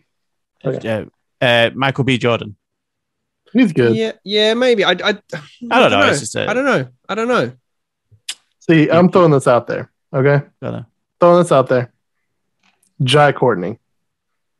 He needs a win. Do you know what? There's just something about Jai Courtney. I can't. No, just can't take him seriously. He's not. No, it was all underrated. Right as Captain Boomerang, quite funny. But any other role I've seen him in, just forgettable. I don't know. Well, it's a shame. Okay, have you got any shout-out performances from Jai? Yeah, let me just look at his filmography to cover that. What he's in. Because like Die Hard 5, just that spit there, just left a bad taste in my mouth, and like that was just. Let's be honest, that's not a good movie. Oh my god, I saw that cinema. Was never a good movie. I just want it deleted from my memory. What about Mads? What if we move Mads to John Wick? Mads Intense. Could be. I mean, what was that film? I've still not seen it. What was that one he did on Netflix? That film he did a little while ago. Oh, I know what you're on about. It's supposed to be very good. I haven't seen it. Though. Yeah, it's like a comic book, and he is like almost like a John Wick. All right, Jai Courtney was in Spartacus, so the series. The series, yeah. Nah, rubbish. It was great at the time. Rubbish. Was that the one where the first actor of Spartacus died of cancer? Yeah. And they replaced it, yeah. Mm-hmm. I couldn't ever get into it. Well, I was a young teenager and I had boobs, so I was into it. Don't ask me anything that happened in that show. It was a bit like, what was it? Was it Rome that was on at the same time? Yeah, I remember that, yeah. There was that period of time where it was basically really badly CGI'd cities of. That's what I just couldn't get past. Well, it was the bad terrible. CGI and stuff. I was like, oh, I can see what they're going for here. Yeah, because wasn't it all like Sin City styled? Like, no, sorry, like 300, wasn't it? 300 like, styled. Yeah. Yeah. And I was just like, I had the same actor from 300 in it as well. This is like a budget 300. I can't say it. In Spartacus, it had the messenger from. He was in it. I just saw him a second ago. I was like, "Oh yeah, that makes sense." Yeah. I recognize him. So we only have. Who are we going with? Well, we're a bit in between here. I don't think we've actually got a solid. I think we're saying this is one that maybe you can't recast. Like, here's the thing. I'm going to pull another Suicide Squad member, Joel Kinnaman, who played Rick Flag. I do really like Joel Kinnaman. He could probably really do good. But has he got the fighting chops that Keanu's got? You know, he could. What about Tom Hardy? Keanu learned it. Tom Hardy can fight and is intense, and when you see him fight in like Legend and stuff like that, he knows what he's doing. Yeah, I mean, not bad. You want someone that's scary, like someone that. Well, John Wick's not scary. He's just so to the point and brutally. Yeah. Do you know who he reminds me of? And obviously, this is a callback. He probably couldn't do it now, but Hardy.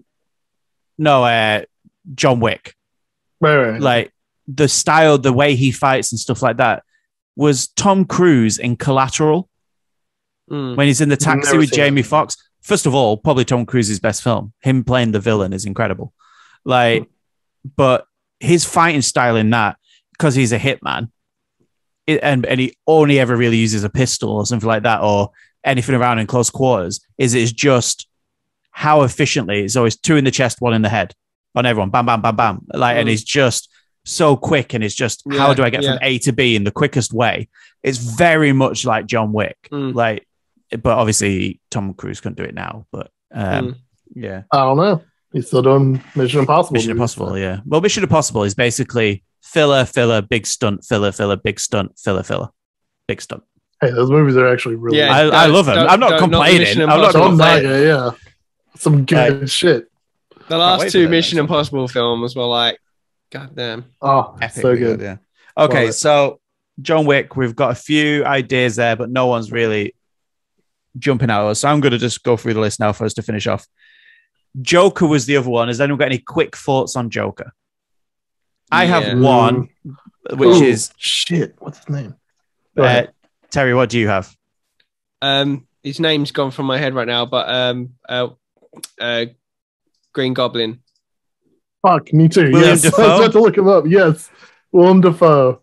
Not absolutely. I mean, he's like, it's like too obvious as a choice. He is like the Jim Lee Joker. You know, that is him.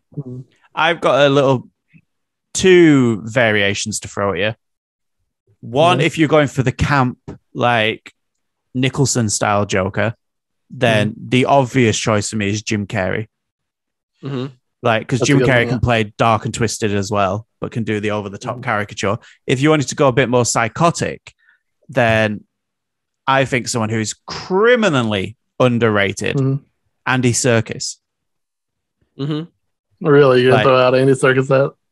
Andy Serkis, I think he's a great actor. And to play the Joker and his physicalities, like, I think it might be a bit short. He would be good. He would be good. But I'm going to hit you with another one. Okay. If it's Idris Elba. No. Bill Skarsgård. Okay. We could say Bill Nye. The science guy? Not Bill Nye either. Oh, Bill Nye. Again. No. Oh, so it's Bill Skarsgård. Which one? Which one? Yeah, which one is he? Is he it? He's Pennywise. Yeah. Yeah. Oh yeah. Anyways. Come on. I mean, he's but 2 He's clowns. We really 2 clowns might be a bit. He's going to be typecast. What's going to play next? He is incredible as Pennywise. Like just good. His face normally is creepy as shit. So but that thing that he does with his mouth and oh wow. Yeah, so when you're picking the Joker, you're basically telling the actor, you look creepy as fuck. Yeah, so you're our base point, and then we're gonna go from there. But I've seen so many artist renditions of Willem Dafoe as the Joker, and it's just like, oh my god, it's still so good though. Yeah, could he do the job? Has he still got the crazy in him? Oh my god, has he got the crazy in Willem Dafoe? He is like the definition of crazy. He feeds off the crazy. Yeah. He was the only good thing about the Death Note Netflix movie. Yeah. He played that really well, actually. So good. And yes, he has the crazy in that too. Yeah, it's the crazy. You ever seen that meme? Like, it's like a gif of when he's like in the back of a car. I don't know what film it's from, and he just kind of looks at the camera like does that like kind of crazy smile. Yeah, the crazy smile. Yeah. I know you're right. Like where you're just like, like that. To me is like the unhinged kind of Joker kind of feeling. Oh yeah. So next on our list, we have Nathan Drake. Nathan Drake. So obviously we can't cast Tom Holland, so that's can't cast Tom Holland, so he's out. So you got to think of easy money. Terry, you know who I'm about to say, don't you? You're gonna go with the actual Nathan Fillion as the older one, or no? Absolutely, Nathan Fillion is absolutely Nathan Drake. Because he would be. Like that short video that they shot with him. It's perfect. Like that should have just been the movie. Didn't he shoot that himself? Don't know. Wasn't that his like base? Yeah, but didn't he like arrange it all for himself? Wasn't it like he was trying to wish it into? I don't know. I don't think I might be wrong about that. I don't know. But it was so cool because they filmed it like the game, didn't they? Like it was literally behind the shoulder kind of thing. But yeah, I mean, I feel like he would be good for an old, Like he has the swagger, he has the look. First of all, like I feel like they just based Nathan Drake off of Nathan Fillion in the first. John Hamm could do a good Nathan Drake if they let him loose a bit. Because if you see him when he's done stuff on SNL, like he has the comedic charisma that you would need for that, and he can do the physical.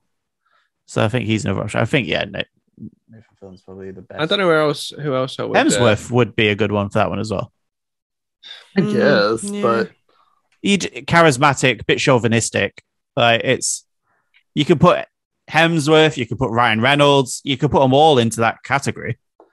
Yeah, but then Ryan Reynolds will just do Ryan Reynolds, and that's not Nathan Drake. One-liners, cheesy puns, like dramatic shots. Could be Ryan Reynolds. It could be, but he'd still Ryan Reynolds it. Okay, well, I still feel like Nathan Fillion's the obvious choice here. Yeah, well, okay, we'll cast him. And then finally, the obvious one that is always a debate, James Bond. Now you can say Idris Elba if you want to. I don't think it should be Idris Elba. Idris Elba. I don't think Idris Elba's James Bond. Like, I do think that he would be. He'd be a great Bond. I just don't think he will be the next Bond. I'm speaking more in real terms. I don't think they'll give him it, but I think he should. I'll give him it. Idris Elba call me up. We'll make a James Bond movie. He would be good. I can't think of, and they got to be at the point now where they got to announce the next one soon. Because I'm sure they won't until that film's released. Yeah, of course, yeah. But I don't know who I would say really. The two that are always in the running are Idris Elba and Tom Hardy are the two that are always.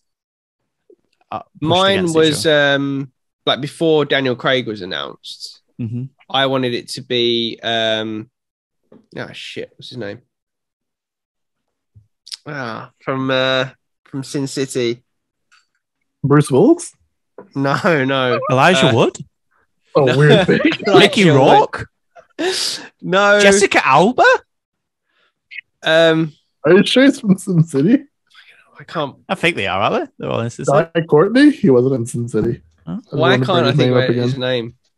Mine's gone absolutely blank. I can't believe I haven't once brought up. Shit, I forgot his name completely. That's probably why. Shit. What is his name? God damn it.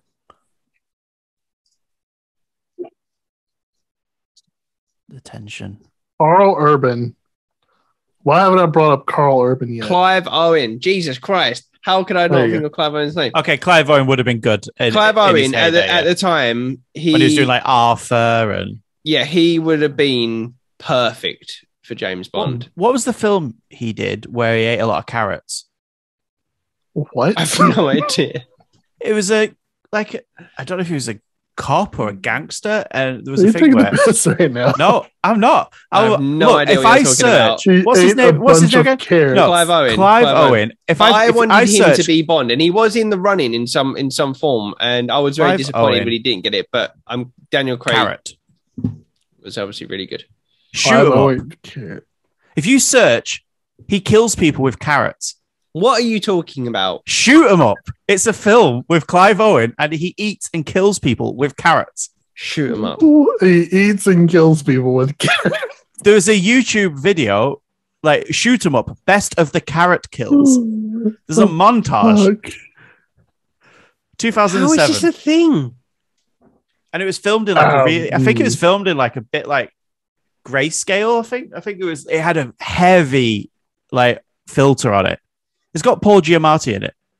I don't feel like that explains any more about this movie than that's what. Listen, it's got Monica Bellucci in it. Yeah. Oh, another Bond girl. It's got and a Wick girl, isn't it?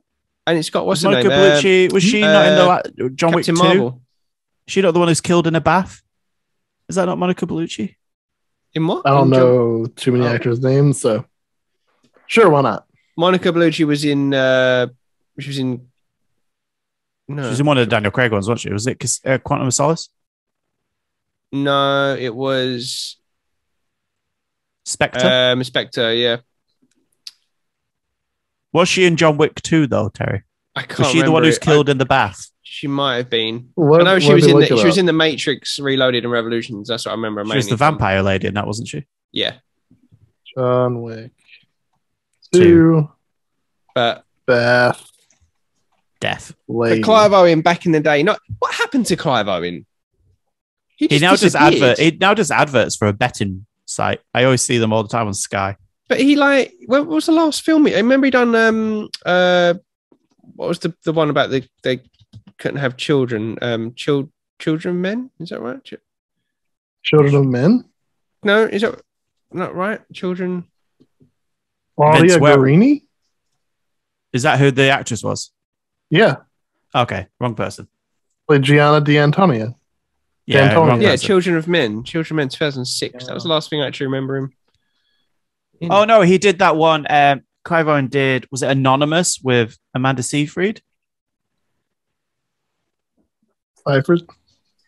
Oh, sorry. Sorry, Seyfried. I'm sorry. The person who can't remember names to anyone. At least I remember the name. I just say it wrong. But yeah, going back to John Wick, I want to nominate Carl Urban because I think he would do a banger of a job. Yeah, he would be good. He would be good. He was great in Dredd. Enough? Yeah. You've not seen Dredd, so you don't know. Yeah, he's intense in Dredd. He's intense as fuck, boys. Yeah, but doesn't Dredd just move slowly and plod along? No. John Wick's like a river. He just flows. And he is actually I never really thought that before, but John Wick is a very Dredd-like kind of character, in the way he moves and his efficiency and Here's a thing. You know, like when you get actors confused with each other, Carl Urban comes into it, Clive Owen comes into it, and then there's an Australian guy. I know Carl Urban's Australian. Courtney? No, and he was in Time Traveler's Wife or something. He also played Chopper in the film Chopper. Oh, I know. Are you sure these are the same people? Again? Time Traveler's Wife. It's what is his name? Shit. The 2009 film. Eric Bana. God, Banner. Yeah. I always get them all confused. Like they could be easily interchangeable. Like between, like. Well, here's how you remember Eric Bana. He was the shitty Hulk. Okay. Oh yeah, true. Yeah. That's the way to do it. But no, I always get it's mainly the names. I know there was different people, but I can never get that. I always call Clive Owen the one and Banner that one. I can see Clive Owen and Eric Bana like the similarities and stuff, but Carl Urban. No, Carl Urban's very different. I just get the name wrong. Yeah. It's just the name. It's not the looks of the person, but it's just the names for some reason just don't stick in my head. But going back to Bond though, like I just really, you guys got any other? You see, I'm a huge. Elba. That's my guns. I am a huge Tom Hardy fan, so I would like to see Tom Hardy give Bond a go. But I think Idris Elba would be a very good. So I don't think it'll be. I don't think because this is the only one of all these castings, which is like this is going to happen. This is going to happen very soon, and I can't think of. And it's normally with Bond. No, there'll be a Green Lantern. The DC are running out of things to do. The Green Lantern will be involved. Oh, okay. There'll be a Green Lantern movie as soon as there's a Flash movie, and we know how long that's been in development. I think the Green Lantern is rumored to be in the Flash. So with Bond, they never go for an obvious choice. They never go for like it won't be Tom Hardy or Idris Elba. I just don't think it will be. It will be someone we're not thinking about. But listen, here's the thing: Adam has this weird ability to just randomly predict stuff that he has no idea about. So if we lock in Idris Elba, it gets us closer to Idris Elba. No idea about? Yeah. I'm sorry. You have this weird mystical power that just somehow things come true. It's true. Okay, well, I will tell you now. The person who is going to... Let me have a look at who's in the odds first. Let me see. Next James Bond odds. Because I know Tom Hiddleston was moving from it. Drop some lottery numbers for people too. Oh yeah, Tom Hiddleston is another one I remember seeing, but really, yeah. See, I see him more because of Loki. I see him more of as the Doctor character. Yeah, I have my pick. Go on. The next James Bond will be. Let me just pronounce his name right. I want to get it right. Where did I just see it? Are there literally an odds like stat for this thing in England? Oh yeah. They always do this. Yeah, there's like odds for like. I remember this happening for when Daniel Craig was announced. The next James Bond will be played by Florence Pugh. No, no. The next James Bond will be played by Richard Madden. Is that Richard Madden? He is a very good actor. He's coming up in Internals. He was also in the BBC program Bodyguard. Oh, he's fucking one of the very good actor. Yeah, he's a very good actor. Is he? Looks great in a suit. Like gunplay. He's done all. Oh, Rob Stark. Rob Stark. Yeah, very good actor. Is he? Like, I mean, I only know him from Game of Thrones. Has he got the chops to play James Bond? Oh yeah. Yeah, they're going someone that young. You should watch Bodyguard. You should watch Bodyguard. That is a BBC show that came out like a year ago. It's like a 5-part series. Very good. Meant that old movie. No, not the one with Kevin Costner. Okay. But Richard Madden, I think, because I know what one of the rumors that they wanted to do with Bond is because they've done the old Bond stories. They wanted to put him back at the beginning. Yeah. So I think that's where they wanted to go a bit next, and he's at that like age. Another Casino Royale or what? No, because Daniel Craig is still Daniel Craig at that point. You know, he's like, I think it was more if Bond was a little bit younger. I know my camera's going. Yeah. Oh. Like not younger. Because bear in mind, Richard Madden's in his 30s. He's like, you know, like. Well, yeah. But the thing with Bond, it doesn't like you can't think too much into the whole age and how is he still going, because it doesn't make any sense when you really try and figure it out. Like Casino Royale was meant to be like the first story, and he's an old Bond. Yeah, like and But I think they wanted to give him back to being able to play Bond with the, you know, the his life ahead of him, sort of like that young can kind of get up from anything, sort of thing. They're almost like soft reboots, aren't they? Like, cause every time it's a new actor, it's a new style. It's like Doctor Who. Yeah. Even though they kind of know that they're regenerating, it's kind of like a soft reboot every time. You can do it in a different style and a different. Yeah. But I think you heard it here first. Richard Madden will play the next Bond. We'll see. What was the thing I predicted the other day, Vince? Because it wasn't Forza. It wasn't Forza. It was the GTA trilogy. Because we talked about that. Yeah, the GTA trilogy remake. What fucking wild! Like you're just throwing these out there and like they stick. Hey, guess what? It's right. Yeah. Eventually, if you throw enough shit at a wall, a bit of it will stick. That's the thing. And boy, if that's not the Shifty Crab mantra right now. And then the last one on the list, but I think it'd be a really hard one to cast purely because I don't know too many actresses that can of that age would be Ellie from The Last of Us. To go alongside the Joel. But I don't really know many actresses of that sort of age. Well, what age range are we looking for? Terry? Well, Ellie's like, I don't know, it was like 15 or something, 13 or something. Is she in the first one? 12, maybe? She's young. I don't think that young. She's like 13 or 14, isn't she? I'm going to throw it out there. I don't know if either you guys is this for your Bond or is this for Ellie? No, this is for Ellie. Okay. Have you seen Once Upon a Time in Hollywood yet? Yes. No. You know the girl? Oh, the girl in that. Yeah, she's very good. She just came to my mind because I remember watching and thinking like she's a really good young actor, and Tarantino always seems to find these like good young actors. And I thought, she's probably around that age. Imagine. Do you know who we can have? We're stupid. I don't understand that we're not even thinking of this. Idris Elba. Idris Elba is Ellie. We can have Hugh Jackman and Idris Elba do The Last of Us. Yeah, they're the team you never thought you needed. See, Idris Elba. If we're obviously, I guess we're going with Hugh Jackman for Joel. Just even though that's an obvious choice. Yeah. If Idris Elba would have to be Tommy, right? If Vince was in control, if Vince was in control of like a movie studio, it'd just be Idris Elba. It would be like what was that Eddie Murphy film? The Eddie Murphy film, Doolittles, where he just played every not No, the Frumps, there was another one where it's just him. Like the whole cast is Eddie Murphy. It'd be like that, just Idris Elba. Everyone's Idris Elba. Everyone's Idris Elba. You can't tell me you would not want to see that movie. I'd watch it. I mean, I'd pay. So this summer, he's already onto coming to a cinema near you. The Hillary Clinton story, starring Idris Elba as Hillary Clinton, Idris Elba as Bill Clinton, Idris Elba as Monica Lewinsky. Like, see, I thought you were going to go Idris Elba as Idris Elba in Idris Elba the movie. I did not have sexual relationships with that fucking woman, mate. She's a fucking munter, mate. Like, yeah, no, it's a yeah. So there you go. We've cast everything as Idris Elba. As Idris Elba, yeah.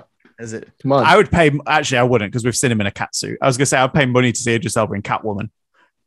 Absolutely. But then Cats is the issue there. Cats is the. But anyway, we made it through. We've casted the world of cinema. Vince, did you get whatever you? Well, we've done all of them. Did we do Ellie, or we just stick with Idris Elba? Yeah, we went with the woman, the girl from Once Upon a Time. We didn't even find her name. Did we even search? Wait, to be honest, Terry, Maisie Williams ready to go. Okay, Maisie Williams is not the right. Wait, Once Upon a Time. No. I'm going to find this girl. She's too old now. She's like 26, too 27. old. She still looks like she's 5. Come on. Yeah. Wait, I don't think she's got the chops for it. Her name is really? Julia Butters. Julia Butters. Julia Butters is her name. The girl who's doing it, is it the one from Game of Thrones? It's who played it is someone from Game of Thrones. She played the young girl who's in charge of the bear. It's her, isn't it? So she's doing it. So they have got the Game of Thrones link there.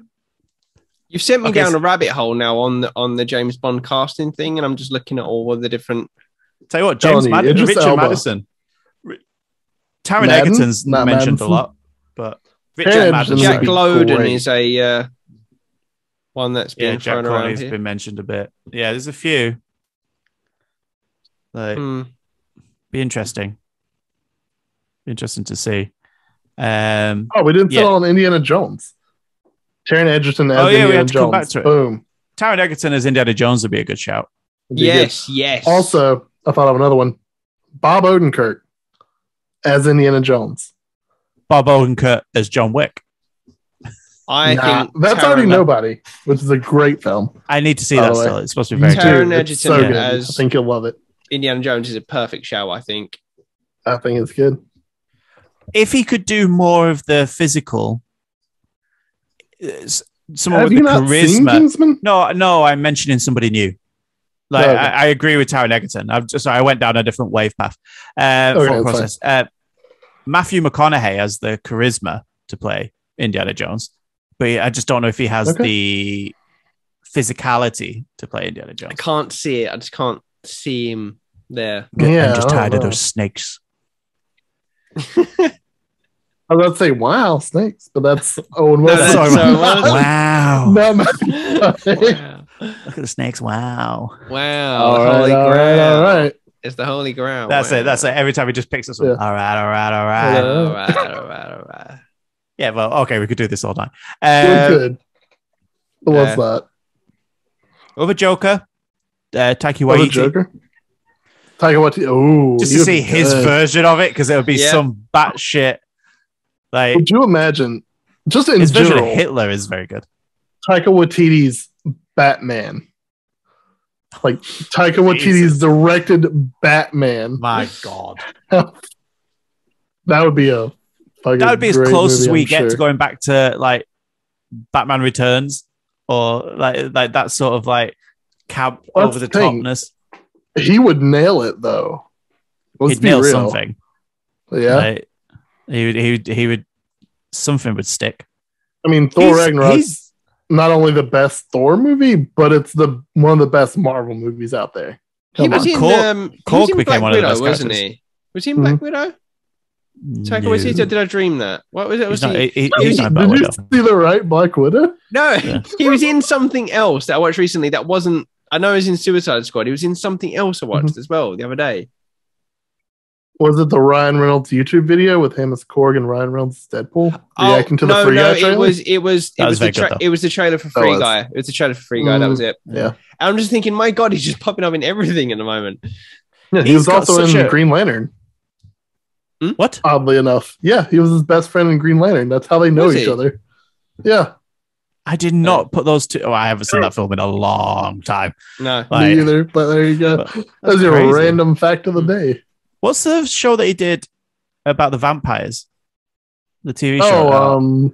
Fucking In the Shadows or something? Or no? Yeah. It's shit. It was a movie supposed to be first that he very directed. good. Yeah, and then it Then became they a made TV a series. show. What We Do in the Shadows. It's supposed to be very funny and very good, yeah. Like dark humor. But no, not What We Do in the Shadows. Or is that right? Because I feel like there was a movie, What We Do in the Shadows, that had Johnny Depp as a vampire. That was Tim Burton, wasn't it? That was a Tim Burton film, yeah. That was called In the Shadows, I think. Probably. They gotta stop using shadows for vampire movies. He's dating Rita Ora. Yeah, because there was that photo, wasn't there? Like of him, Tessa Thompson, Rita Ora, and Taika all right, because people were like, they're stuff, having a smooch on holiday. Yeah. You know, listen, polyamory relationships are okay. Exactly, and fair play. Yeah, it's not a bad mix, is it? No. Tell you what, Rita Ora, wow. Tessa Thompson would play a good Tomb Raider. Yeah, I can see that. Yeah, I like Tessa Thompson as well. I still like she's very good in Westworld. Yeah. Oh, absolutely. She's great in that. She's probably my favorite character in that. I think really? She's really good. You don't like Jeffrey Wright? I mean, I'd go for. Oh, come on. Jeffrey Wright's fantastic. Jeffrey Wright is very good. Evan Rachel Wood. Yeah, I think she's just so good. She's just that first series. Wow. Like I think she plays the first series she's the star, but I think in the later series I think Tessa Thompson really comes into her own because she's become a more established actress. They give her more time. Yeah. But then you had that development of her going from the Evan Rachel Wood, like going from that to what she became. Like it's so cool. Such a good story arc. I remember that because I didn't know anything about Westworld going into it, and me either. At the end of that first episode, when everyone all of a sudden just starts getting shot, and it's like, so what? Like, and then like it all. I was hyped for that show for like a good year and a half before. I remember waiting for that trailer to come out because I knew it was Jonathan Nolan writing the script. I knew it was J.J. Abrams was producing. And just all these minds coming together, and it was also based on was it Michael Crichton? I can never pronounce his name.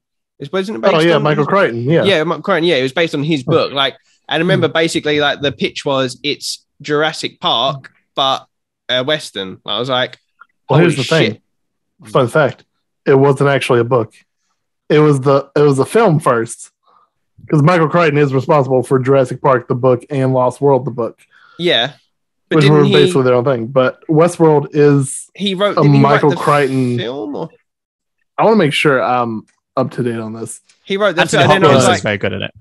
And then I was checking out the film, and I was like, okay, this is interesting because it's basically the same thing. It's like it's a theme park that goes wrong while the guests are in it. I was like, okay, this is pretty cool, but. Yeah, so it's a very big turn in the third series. Yeah, and it was the first thing that I watched like post Lost that gave me those feelings of like watching it week to week, piecing together the clues and figuring out what's going on here. Really good so I was right. It was at first a 1973 film, Westworld, written and directed by Michael Crichton. There's the connection. There it is. Who did originally write Jurassic Park and Lost World, Jurassic Park, whatever. There's also a future world, which is okay. Yeah.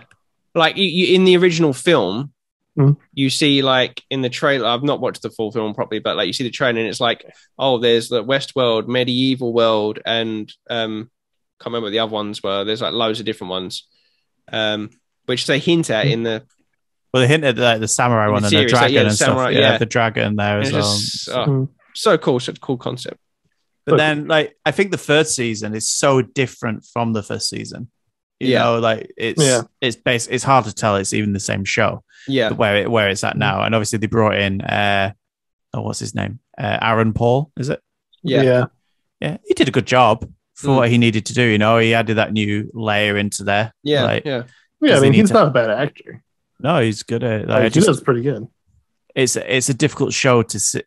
I think now the going down a path that is so far removed from the original concept, which is a shame because the original concept was very good, but that original concept couldn't last for many seasons because it would get boring quite quick, I guess. So it has to develop. I mean, at some point you got to change like your direction.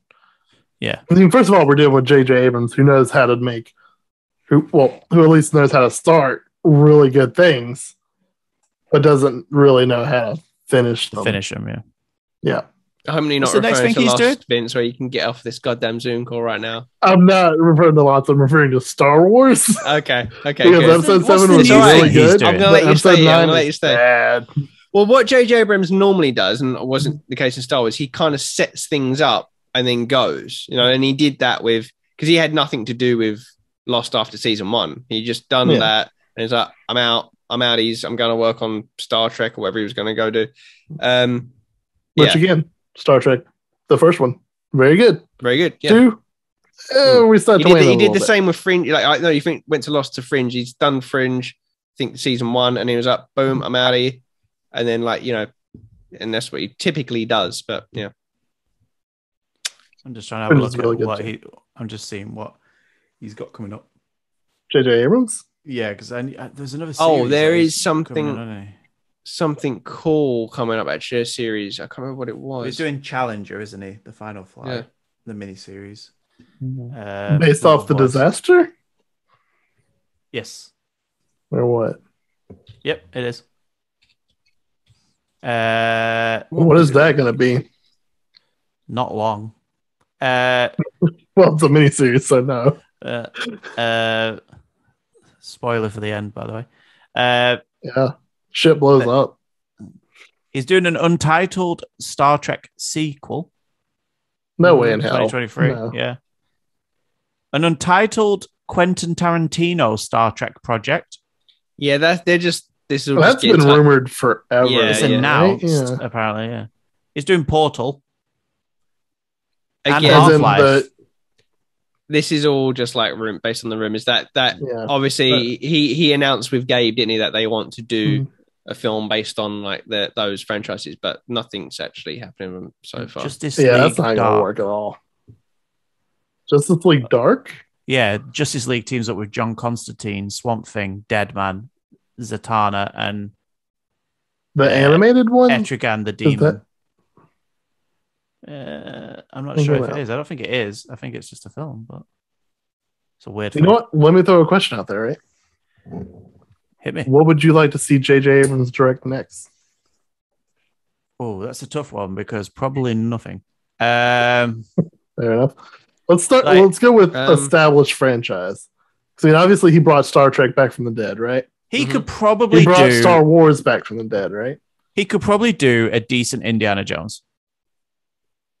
Like a Indiana Jones. Yeah, I mean, like restarting a new restarting it because he's got a good eye for like scope. Yeah. So Indiana Jones could have that, but he likes to go to space, doesn't he? Really? J.J. Abrams is a director that was raised on Spielberg. Like he is like, you know, I mean, you can put him in any Spielberg film and he's gonna do it. Okay. If you've seen Super 8. Like that is his love letter to Steven Spielberg. It's just like it is Spielberg 80s cinema. You know, it's E.T., it's Close Encounters, everything rolled up into one. Like, so I would put him in charge of bringing something back from Spielberg. Yeah, like he could do a Zemeckis film as well, I guess, like a Back to the Future or something like that. Yeah. He could probably. But the question is, what do we want anything rebooted I don't want him to from touch Spielberg? You know what I mean? It's just like I don't think he will. One day, someone's going to remake Jaws, and we're all just going to be like, I think there'll be death threats online. Well, the Meg didn't do great, did it? Like, no, but that's different. Yeah, those are apparently also based on books. I work at a bookstore, so obviously I know these things. Like, those are actually books, which blows my mind. Yeah. They're like, it's be a really hard one to write. Why? It's got to be. Nothing. Shark. Big shark. Like, so I don't typically want him to like. I'm not a huge fan of his style anymore. I love it. I love his stuff because I love his original stuff. I mean, obviously, I'm a big, ridiculously huge Lost fan. So ever since then, I've always followed anything he does, and he produces some things. I'm like, yeah, I'm not interested in that, but if it's something that he's written and he's like, I like the way that he sets up stories. Everything he's done, he sets up with mystery and and I like that kind of stuff. I loved 10 Cloverfield Lane. Like that was just absolutely fantastic movie. And that's I wanted to see more stuff like that. And apparently there is another. Am I making this up? There's another Cloverfield kind of thing in the works, or probably because that last Cloverfield movie was not super good. Oh, I have still not watched that. Yeah, that. Don't. That's the one Cloverfield movie you can skip.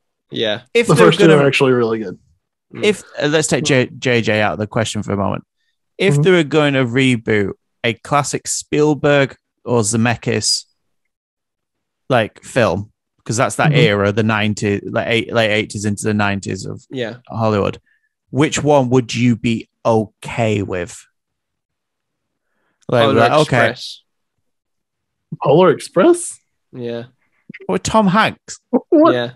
Does that need remaking? It should have been made. The only reason I say it because it looks does look really bad. That came out at the time just before they got that good CGI. Yeah, where they got the dead eyes animation. And everyone's really creepy and stuff. So that could do with a shine up.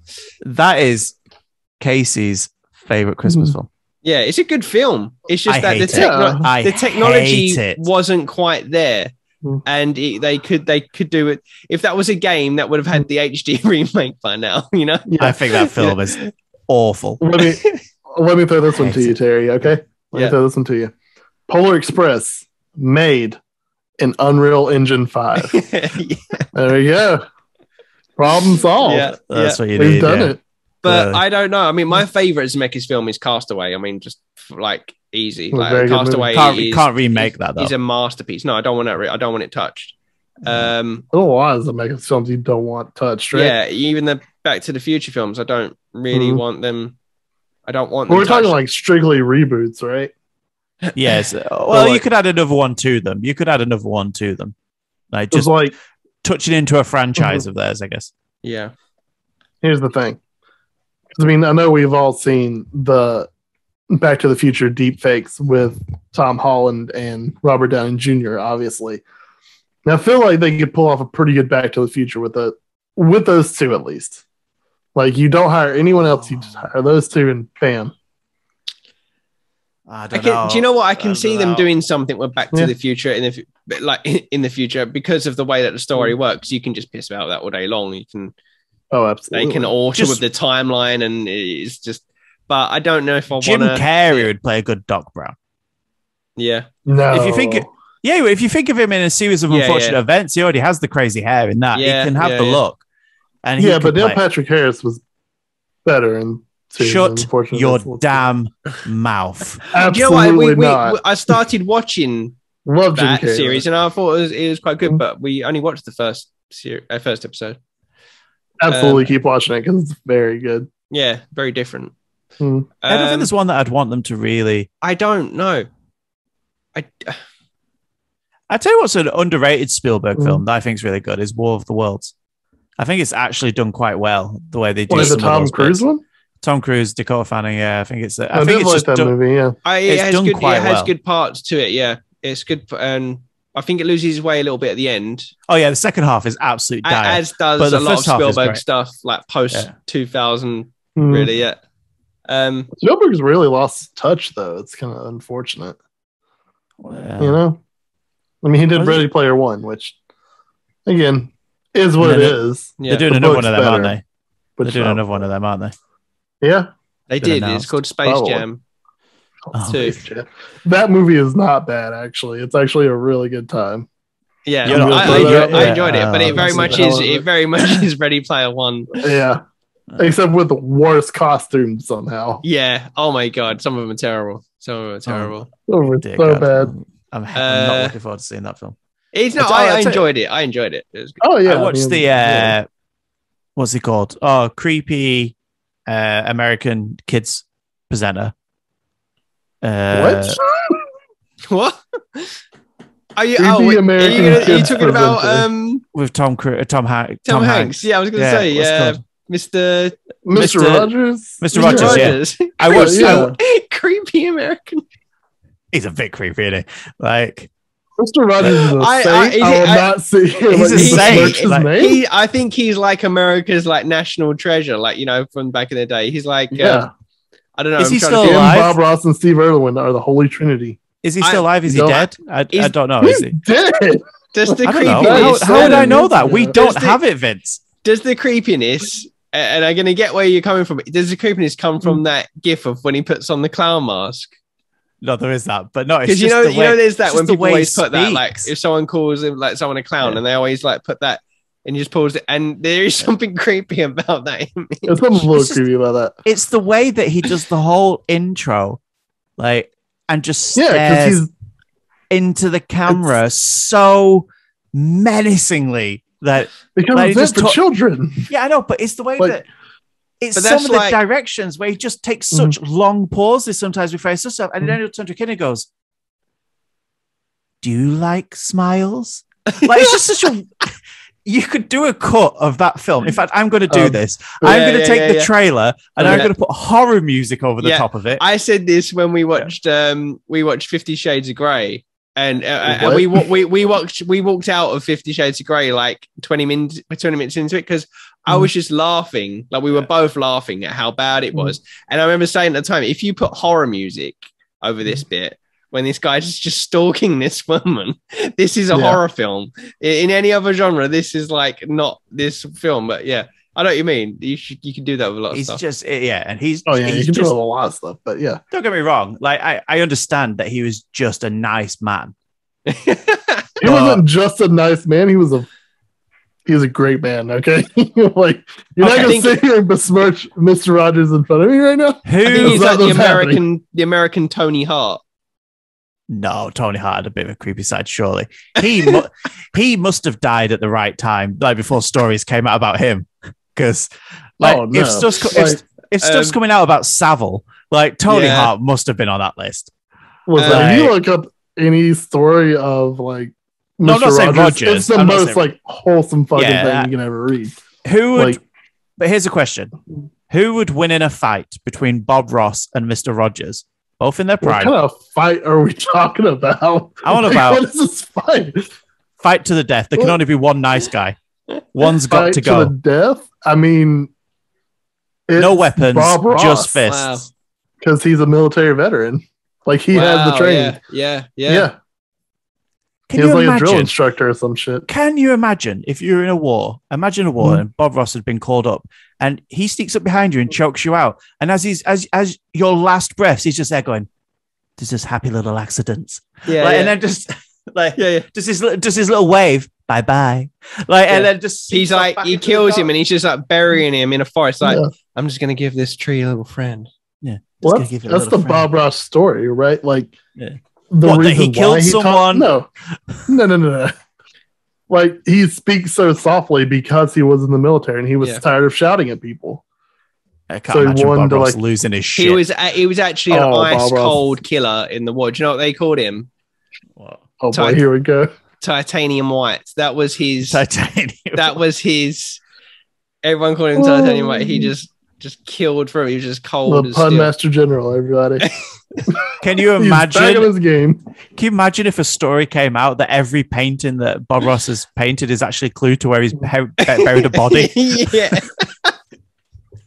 Oh my god, no! It's actually just the place. Like, I tell you what, I would pay money for an Alien versus Predator style film. Mr. Rogers and Bob Ross. That's an Alien versus Predator style film. Yeah. No one needs that. Just two titans of the industry coming together. All right. Whoever wins, we lose. All right. Well, that's my day tomorrow.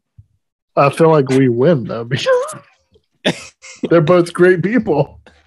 Do you know, it's just one of those things. Mr. Rogers was never a thing in England. I didn't know about him really until the film. Like, I saw the meme, but I didn't know where it came from. But that's I remember the Eddie Murphy sketch from SNL where he does his version of Mr. Rogers. But right. It's probably totally like the equivalent over here was maybe like Blue Peter or something like that, which I'm sure like that's not even. But they had scandals. They buried dogs in the garden. They Jesus Christ. They had loads of stuff going on. Really? Yeah, cocaine parties and everything in the early days. God. Yeah. Well, that's insane. Mr. Rogers just racking them up. Like no. Mr. Rogers is legitimately a good person. Like so many behind the scenes stories have been like he's fantastic. I think he was just a well-mannered person, a great person. 100%. I told you guys about I'm not slating him that much. I just asked if he was dead. Jesus. A friend of mine. It's fine. An older friend of mine. He was one of the cameramen on the original series of Thomas the Tank Engine, like the very first series. Did I tell you guys this? No. How small was he? How small was he? Did he have to film on the train? Like. Yeah, he was the camera operator on the original series of Thomas Tank Engine, and they just thought this was going to be like this is what a joke this is. This is going to be nothing. He was actually offered to go in on funding the merchandise, and he said no. That's a mistake. Oh, that's going to live with you forever, isn't it? But he told me stories about when they were filming that. They'd just be setting up these like trains and then it'd all just be like getting high and just playing poker and stuff and just like literally just stoned. Like seems about right. Wow. Yeah, whenever you're watching like Thomas Tank and you see all that smoke, it's probably just them just like literally just blazing it, just like thinking, this is like. He said it was the most. Of all the things he ever worked on, and he worked on like loads of films, worked on like Marvel films and stuff like that. He said it's just the most just batshit crazy filming process they ever did. Yeah. Oh God, it's such a. I don't get it. I just. Yeah. So anyway, but Tom Hanks did a really good job in that film. I'd like to watch it. I mean, now that is a national treasure. Yeah, Tom Hanks. Oh yeah, if something bad came out, let's be honest. Like he's a real national treasure. It's not this fake Mr. Rogers. What would he do? Impossible. You didn't grow up with Mrs. Rogers, so you don't know. No, I didn't. It's impossible to not like Tom Hanks, though. It's just like, yeah. Can you imagine if Tom Hanks came out and had done something terrible? It would be devastating. Oh, absolutely. Oh God, I'd give up on humanity. Tier. I know, yeah, he's top tier humanity that we have at the moment. We've lost the icons of Rushmore of Bob Ross and Rogers. Yeah. The worst thing he ever did was post that picture. Dead, Vince. I'm on about alive. No, they still. Listen, their joy still spreads through Twitch and wherever you can find Mr. YouTube. Rogers stuff. But sure. I watch Bob Ross at least once a week to fall asleep to. Oh, I love Bob Ross. Who doesn't? Yeah. But the worst offense that Tom Hanks ever pulled was how much Marmite he put on that piece of toast when he posted one day. Did you guys see that? No. When he got COVID. When he got COVID and he was like stuck in, I think he was on Australia. That was a high priority of his. How much wherever he was, he's like, oh yeah, he's like, I'm fine. And he like posted a picture of his breakfast, and it was either Marmite or Vegemite, and It'd was like Vegemite in Australia. Yeah, and he actually like it was just coated, like, and everyone was like commenting saying, "No, that's not how much you put on. There's way too much." You'll be shitting for months. Yeah, it was like, oh my God, but yeah. Yeah, but he is a national treasure. He is. He's the untouchable, really. I think like Tom Hanks. But anyway, yeah. You know what's not untouchable, everybody? Oh God, what's he got? Oh God, where's he going with this? The Emily is Away 3 Shifty cut. Oh, what a fantastic doing the housekeeping. I'm doing housekeeping. This is the end of the show, everybody. It's not like I'm the host or anything of this, is it? No, just he's hijacked the show. We're done. Anyway, I think this podcast is going as long as the Shifty cut, almost. It really is. I feel like we've been here for like 5 hours. We've done 1, 2. We're coming up to 3 hours. And we're coming up to 3 hours. All right, that's the show, everybody. Yeah, anyway, I've got to edit this. And we are done. If you want to watch something way longer than this, check out the Emily is Away Part 3 Shifty Cut. It's a thing of beauty. I don't know. It's a thing of beauty. I mean, you look at it, you're like, wow, how did these guys make something so amazing, yet have it turn into a massive train wreck? Mm-hmm. But no spoilers here, everybody. No spoilers. Go watch the video. Remember, if you're a real fan, he'll sit through it in one sitting. Slight spoiler. Like, I was so close. There's one line. I did an abrupt stop on it anyway on purpose. But the line before it is just, we have a pause of silence. And then I just go, well, that's shit. And I just wanted to, I was so close to just ending it there. But Vince starts saying something straight afterwards, and I couldn't cut it at just the right point. So I can't wait. So so it's in there at the end. But yeah, go check it out. Absolutely. It nearly broke my computer doing that. So the edit on that one, it did not like rendering that. I'm sure it must have taken a hell of a that must have taken some time to render that. Well, do you know what the issue was? I was rendering it, because it was using so much processing power, my laptop was telling me that it had to keep closing applications on my laptop to keep up with the rendering. So Slack was closing, and it's like, would you like to close Final Cut Pro? I'm like, no, that is what I'm rendering with. I was like, leave it open. But because it had the timer that it was going to close, I had to sit and watch it render, like, and stop it closing that and keep everything else closing. And I had some deleted stuff. It's like Terminator just lowering himself into the lava. Pretty much. Terminator 2, like saying, it's like, should I end it now? Shall I just kill myself now? No, I need you. No. But then I sat through the render and I was like, oh, thank God I could put this on YouTube, not thinking that I had to sit through it again to export the file before it goes to YouTube. So it is a process, and obviously it was long. So it was a bit of a render and a YouTube, but it's up, it's there. And I expect 1 million views. I don't know. Yeah. Maybe. If you're crazy enough to watch it, maybe. Go for it. If it can happen for Zack Snyder, it can happen for us. Yeah. Can it happen for us? But anyway. Why not? See. We're just copying Zack Snyder. Why wouldn't it work for us? You just do the thing that other people do, and it works for you. Exactly. That's kind of the rules. Yeah. That's what Shifty Crab is. And then anyway, next week we will back to our usual viewing pleasure for you. You'll have your podcast on a Wednesday. You will have your news on a Friday. I believe there's a rumor that we may have a state of play potentially next Thursday. If it's not next Thursday, it could be the Thursday after. So that would be cool. There's one coming from. You can put this down as a bit of inside info from numerous sources. The way that the wording stuff is very similar to what they did last year, and the logo's changed on like the state of play stuff. So this thing is happening. State of play is probably coming, and they'll be doing their big end of year state of play. So nice. Man, I really thought you were about to say like God of War or Deathloop or something. I was like, okay. No, it'll be, I guess, director's cut of Death Stranding. Deathloop does not need a director's cut yet. What have the trailers all put together? One. That's Can we do that, Jake? Can we do the Shifty cut of all the Deathloop trailers? I don't think that's legal, but I don't think we own the rights to that. I don't think so.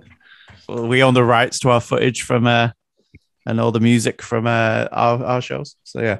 But anyway, I'm going to wrap this up because it's late. Wrap it up. Thank you, you guys, for watching, and thank you to the best beard in the business, Mr. Idris Elba.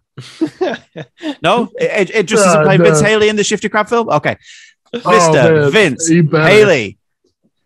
Right, we need to get Idris Elba to play me in my biopic for whatever. What would your biopic be called? Always a pleasure, never a chore. Never a chore. There we go. Oh, yeah. And obviously joining me as well is the pun master general, the retro king, Mr. Florence Pugh. Florence Pugh for life. I mean, I feel like I cast her and everything as well. For life. No, yeah. Mr. Terry Jeffs. Thank you, Terry. Thank you, guys. You actually got in a pun this time. Hell yeah. He's bringing the puns back. I'm bringing puns back. Yeah. Bit of Justin Timberlake there. Yeah. And that everybody was Justin Timberlake? That's Justin Timberlake. Yeah. Yeah. So we've got Idris Elba, Florence Pugh, and Justin Timberlake all in the Shifty Crab movie. What the hell? That's Justin Timberlake is not playing me. No. Like, I can tell you now. More likely to play, I would say more likely to play Terry. Probably. But also Florence Pugh is more likely to play you as well, Terry. So it's not all rainbows. No. Like, you know, so I'll take either one, let's be honest. I'm probably more likely to get Zach Galifianakis. Or oh no, that's absolutely me. Either that or Seth Rogen. One of those are me. Maybe. But anyway, we're not doing biopics. This has been the Shifty Crab Podcast. As always, I forgot how to end it then. I just froze. My body just went, nope. You are done. Stay shifty, I was like, everybody. I say something here. Stay shifty. Well, that was shit.